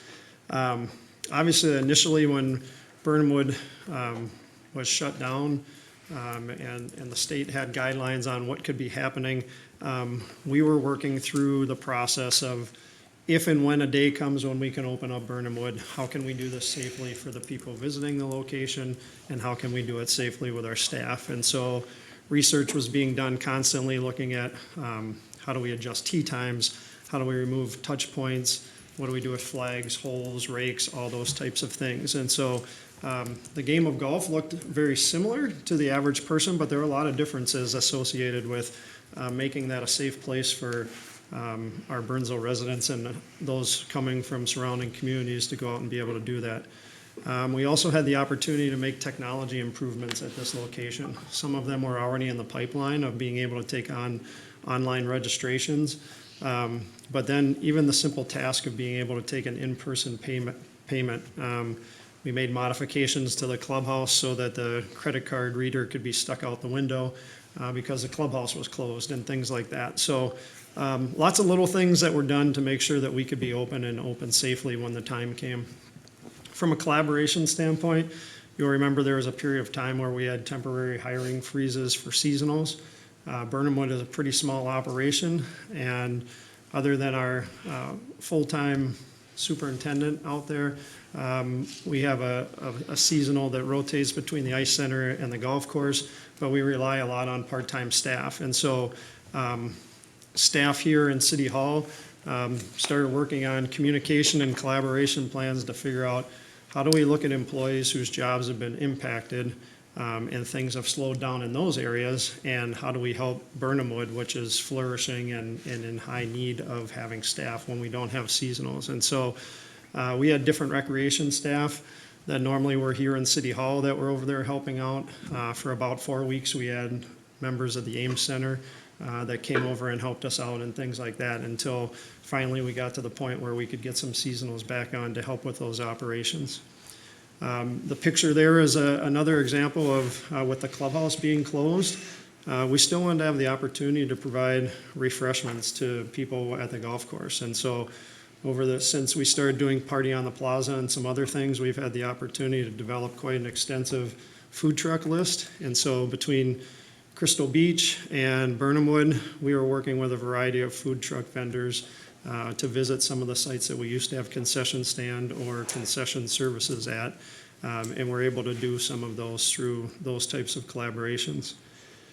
And then from an excellence perspective, this is probably one of the best years in Burnhamwood golf course history, as it is just the golf industry across the country. The weather's been great. People have had a desire to be outside. And so typically in the past, we'd look at a good day at Burnhamwood being about 100 rounds. Our course has been open up to September 4th for 139 days, and 113 of those 139 days had over 100 people, or 100 rounds of golf played. There was a period where we had 36 straight days of over 100, and several of those days in that time period had over 200 people. So we've had a lot of people going through there, playing golf, enjoying the golf course, and our staff have been, they've been working hard. It's been a long summer. Well, some of us in Minnesota are not looking forward to winter coming. I think they'll be happy when the frost comes and they get a little chance of a break. But my hat goes off to a lot of people who have done a great job to make that course a success this year. Well, we're staying with the golf course. How are we doing with the weeding issues over at the golf course? I was going to volunteer, but I have been so busy. Yeah, so Madam Mayor, we did initiate a volunteer plan to allow people to sign up, and Ryan will talk about another volunteer plan where we'd like to have people have the opportunity to come out and work in our gardens and things like that at the golf course. Some of the fact that it's getting colder and people are back to school and more folks are going back to work, and it's getting darker sooner, may allow for some of our staff to get out at periods of time and try to chip away at some of that. But the reality is that Burnhamwood has looked phenomenal over the years between Yeah. Dan Hill, who Oh ran my it for God. 20-plus years. Yeah. And now Yeah. Dan Roots has come in and taken over. And it's definitely taken a little bit of a hit this year. That is not something that, that they're super pleased with, but unfortunately, I think it's a result of doing the best we can with what we have to work with right now. Okay. As we look at one of our other recreation facilities that went the other way for a period of time, as you know, the ice center was closed from March, it was closed on March 13th, and we were able to reopen on a limited basis starting in June 8th. So again, shortly after that decision was made that we needed to close the ice center, staff began to look at what are some of the basic things that need to happen at the ice center to make sure that the mechanical systems are operating properly and the facility is not at risk? But where can folks be repurposed to serve a greater need in our community through the services we provide? And so we had some of our folks get reallocated to finance, some were in park maintenance. We had some park projects that had some administrative work, and then we had some fleet maintenance type things that staff were all helping out with, some 20 hours a week, some 40 hours a week.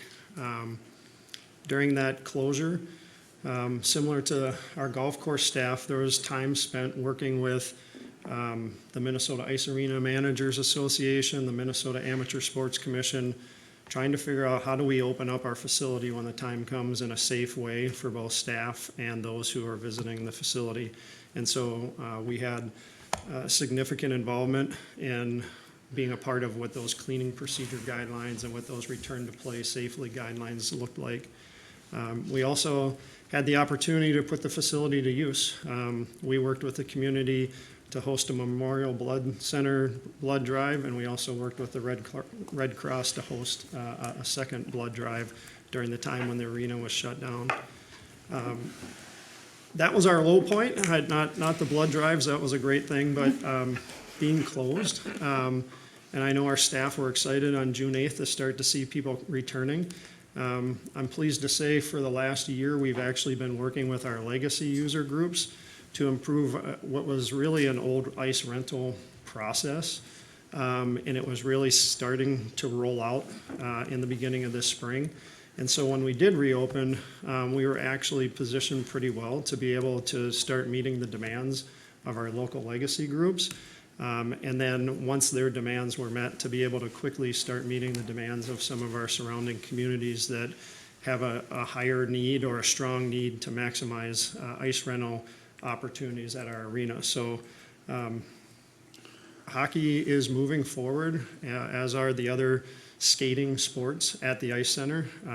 They're predicted to be going full speed ahead, and our ice rental numbers are showing that at this time. And so we're renting as much ice as we ever had at this time of year for the fact that the main skating season is about to occur. And then finally, I'd like to talk about our recreation staff. Like many of the world, for the recreation staff was turned upside down in March, and then again in April, and then again in mid-April, and then again in late April, and so on and so forth. Things were changing constantly. What could we do? What couldn't we do? How are we doing any of the things that we used to do? Were all the questions that were being asked, and then the rules were changing and they were being asked again and again. So our early plans focused on things we now call virtual programming, which take place in front of screens. And then we were looking at how do we get individual family groups outside to enjoy our parks in a safe way. The team was spending time creating ideas from scratch each week, and then making updates to those, and then making updates and having things on the website, and then scrapping them because there were new opportunities to do other things. And then we even eventually transitioned into some pretty normal programming with some modifications to it that I'll talk about a little bit later. Like our ice center staff, our recreation staff had portions of their hours or all of their hours reallocated to serving other city departments via IT, parks, HR, and then I mentioned helping out at the golf course. Our recreation folks who are still working out of the office, we're working with private businesses, our school district, and other nonprofit groups to help bring recreational opportunities to our community out in our parks and in our facilities. So obviously the concert series is an example of that, but we also partnered with the school district and a local karate group about using parks, and there are other things around those lines. So as we look to the excellence side of things, as the state loosened up its sports requirements, many of the cities around us folded their programs and kind of shut down for the summer. Our staff actually were able to maintain an 155-team summer and fall softball program, which was phenomenal to typically have about 180, and we maintained about 155 of those through all of this. And that season just wrapped up not too long ago. We did 4 virtual rocking lunch hours, which had over 1,500 viewers, which is pretty amazing. And then our 3 drive-in movies had over 300 cars combined on the 3 nights, and just a lot of thank yous from the people that were out there saying that they really appreciate what we're doing. So I can tell you our staff are not resting on the summer. We're more prepared and knowledgeable now.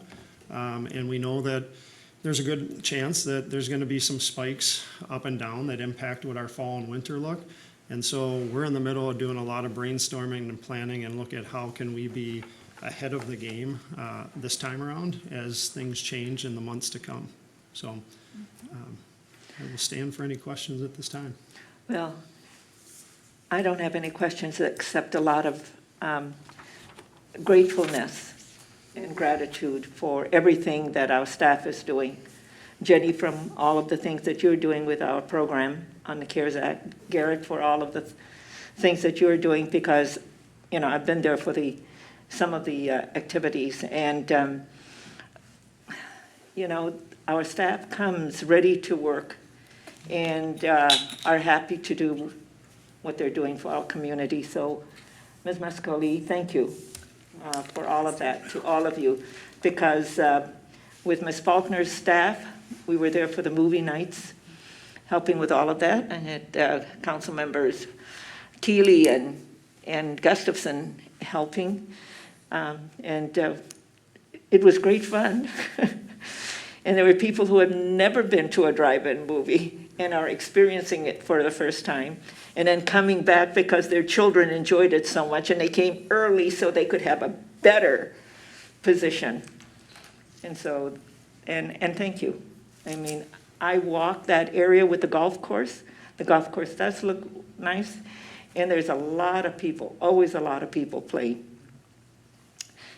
So I didn't call for any time because it looks like it was just a revolving, yeah. So thank you to all of our staff for the great work during such difficult time and challenging time, and we didn't miss a beat. So thank you. And to all the things that's going on with Public Works also. The roads they look good. We still have things to do. Councilman, yes, Mr. Peterson. I've got a few slides, but I promise I can go through them quickly. Oh, you wanted to, yes, please do. And then I think other council member have some comments to make, and then I'll come to you with your Public Works program. Councilmember Schultz. You know, staff has done a really incredible job working cross-departmentally as well. There has been a ton of cross-departmental work, helping each other. No one's really done oh, that's not my area, that's not my work. And the new processes that are being put in place and that were developed on the fly, those are incredible, and those are things that won't just be used during this time, you know, as an emergency thing. Those are things that will benefit our residents for years to come, those new processes and ways of doing things. And I would also like to thank our residents for also stepping up in a myriad of ways and being involved in asking how they can help, and you know, doing so impromptu and also in more organized fashions, such as working with the city and doing the plantings and things like that. So You know, sometimes people focus on the negative because that's how human brains work, because that's a survival mechanism to watch for danger. And so we don't pause and realize how fantastic everyone has been and how everyone has stepped up, and whether that's city employees or whether that's residents, people have just stepped up and they've been responsible and they've been selfless. And when they've seen a need, they've just have stepped in and done it. And so thank all of you and thank our residents. And this is just another example of how when there are crises, human beings, like our natural instinct really is to help. And we do. That's what we do. So we need to focus on how awesome that is and not the, man bites dog of when someone's occasionally a dick. So there you go. Councilmember Gustafson. I would just like to personally thank all of our staff and our park staff especially. You made the summer of 2020 as normal as you could have with what we were dealing with. Our parks were, every time I went to the parks, there was full of people. Programs were starting up. It was nice to go out to the ball fields and you saw people playing ball. You're right, the concert series. There are a lot of different things that happened in the city that gave us a sense of somewhat normal during these trying times right now. And it was really due to the hard work of this city and the staff of this city that made that happen for everybody. And I can tell you, as someone that was involved in the music series, we had people coming from Lake City and Anoka. They were coming from everywhere just to be in Burnsville to do something that they couldn't do anywhere else. Yep. And a lot of that came from the work you guys did, which allowed us to do the work we needed to do out there. So thank you very much. Yeah. We have an awesome staff. All staff. Yeah. Mr. Peterson. All right, Jenny will be my person who moves it along, but I have some excellent examples of everything you talked about. This is an example of we couldn't hire seasonals and we didn't want our sign planters to go to pot, so we invented a adopt a sign planter thing. I don't know, so these are just a couple examples of where the engineering secretary managed it, who has nothing, well, she's in the public works department, but she doesn't do that type of operational thing. She said, yeah, I can take on the administrative side of it, and then the person who typically would do these, brought the plants out. So, you talked about learning things. I don't see a reason why we wouldn't try to move this into the future. Look how good they're doing. This is just a couple examples, so. Excellent. So we just crafted our thank you letters that we'll be sending out soon to those residents, so. And this is an example of, so the flowers in the Nicolet Commons part, nice. We have to water those every 3 to 4 days because they're not sitting in just a teeny tiny little bit of soil. So those were the flowers on the left that used to be, or were gonna go into pots hanging from the lights. So we couldn't water them 7 days a week. So what we did was took all those flowers, planted them in the park, and there's a couple of at-grade, big, huge vases that are there. Planters. And then we just experimented, but like on Burnsville Parkway, those, you can't see it real well, but the plant there is actually a fake plant that we investigated, and they look good, so this might be another area where do we need to invest in putting live plants up there when people aren't just usually looking up 15 feet into the air, but that you notice the color that they provide. So, we'll continue to investigate and try to make improvements based upon what we've done. So we just did 7 of them on the poles on Burnsville Parkway there. I noticed it and I came in and I asked, how come there are only 5, I think you're right, and the rest of it isn't there? And Ms. Mascali says, we're trying out something new. And it's artificial. Correct. But they look okay. So if you haven't noticed, take a look. Eco-friendly, you don't have to waste water on them. Well, That's absolutely correct.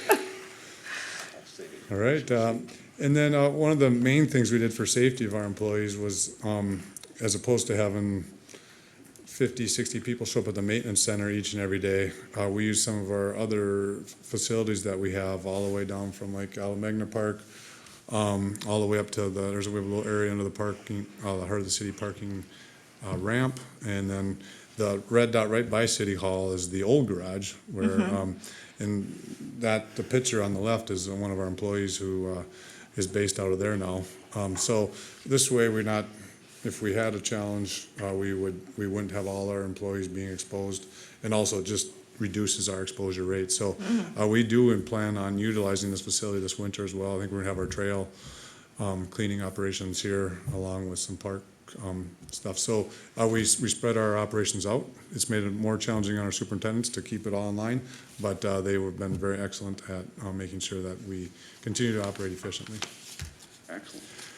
You may have heard that there was a toilet paper shortage. You might have heard about that back in March, April. Yeah. And then you may have heard that flushables, something that says flushable that isn't Yeah. Oh my toilet paper, God. isn't necessarily flushable.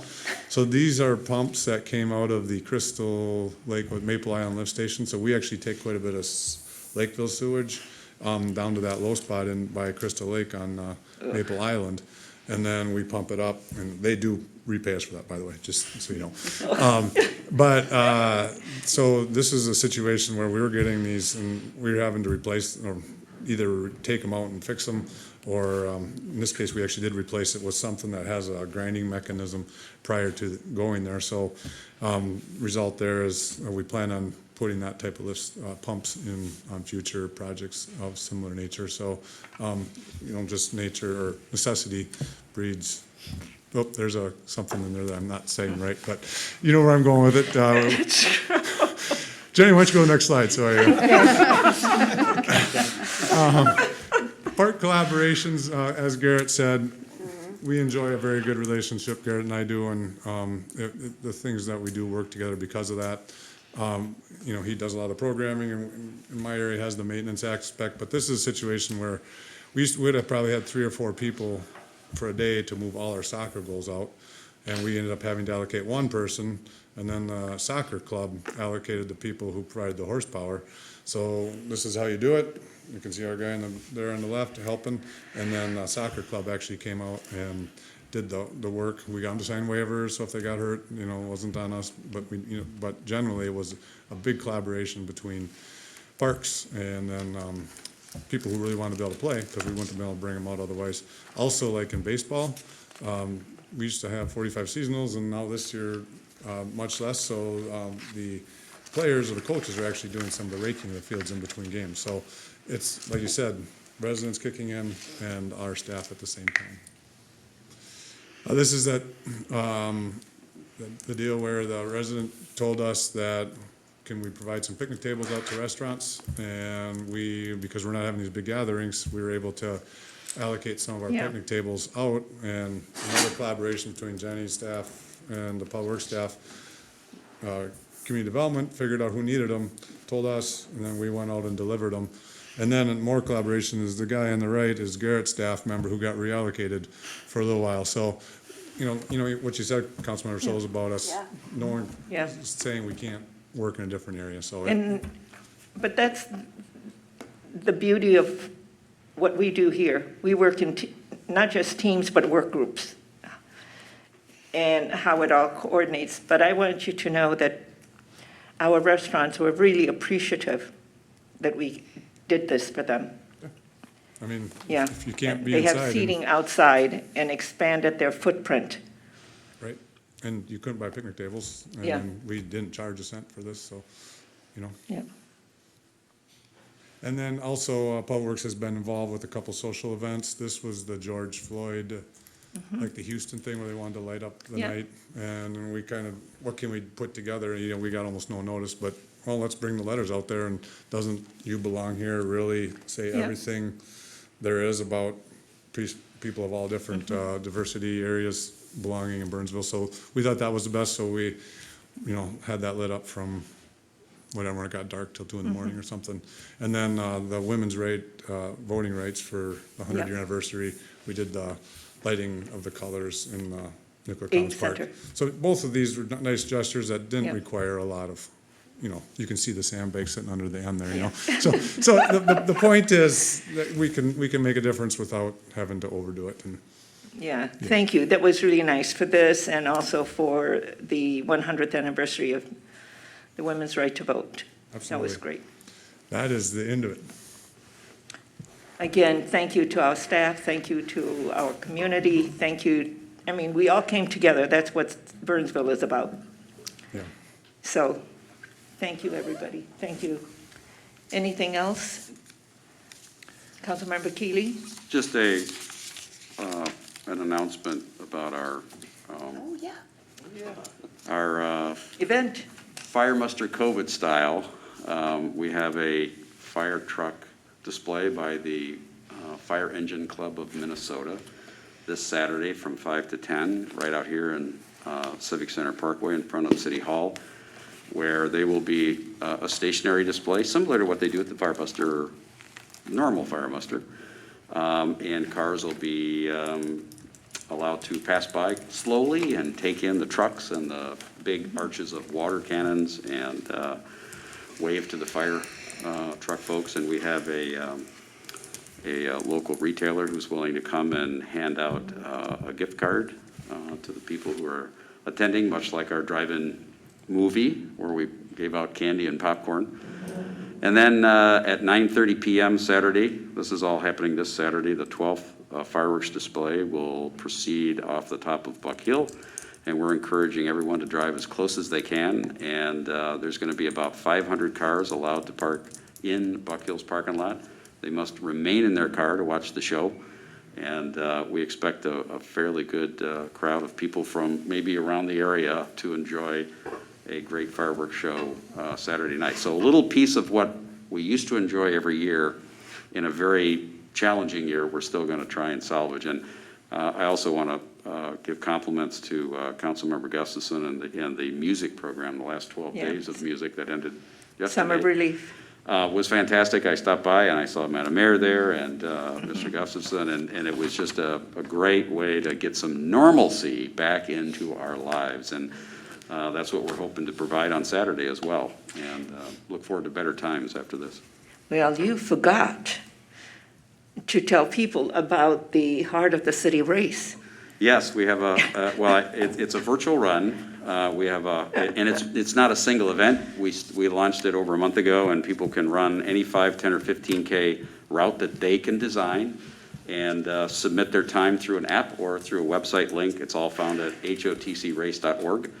And it concludes Sunday the 13th, and then because we don't have the ability to validate and everything, it's really on the honor system, and we want to get more people participating, and we're doing a drawing for, I think, 5 or 6 of these gift baskets of everybody who registers. And I want to thank our local businesses who have stepped up again to support feeding the kids at the Boys and Girls Club and supporting a local nonprofit. Okay. So thank you. Councilmember Workman. I just wanted to make one parting comment. Dan Keeley's being very humble right now, but he has almost single-handedly planned this entire fire muster event as well as the race. And I don't know if you're drinking stronger coffee or what, but Dan deserves an incredible amount of praise. I talked to John Gessner this week, and I just kept telling him Keeley's kind of just taken this on and done it, and I don't know how he's doing it, but he's doing it, and so thank you for all your hard work putting this all together. Thank you, Mr. Workman. And it's a team effort. There are folks there are other folks that are working on this, and it's I'm just delighted that we can do it, that we found a way, and I give hats off. It was the idea sparked on June 2nd because I went through who was having fireworks, and I saw Lakeville was still going to have their fireworks. You just can't come to the park. Just get as close as you can to the park and enjoy the show. And that light bulb went off. I said, so can we when it comes time for fireworks. So we figured out a way to get it done.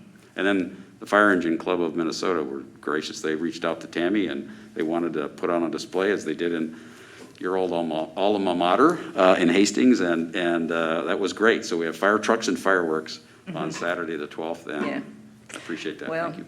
To our council members, Gustafson and Keeley, thank you for taking our summer and making it enjoyable, not only for Burnsville residents, but for many of our guests from around not only the South Metro but also from the North Metro, and even all the way down to, Lake City, right? yeah, so nicely done, gentlemen. Thank you. We know how to party in Burnsville. And, yeah, we know how to have Next year, fun. we'll be back to partying on the plaza, right? Yeah, yeah, very good. Okay, if there's nothing else to come before the body this evening, a motion to adjourn is in order. Motion to adjourn? Second. Councilmember Schultz makes a motion, second by Councilmember Keely. All in favor, please say aye. Aye. Opposed, say nay, and the motion carries. Good night, and thank you for being with us.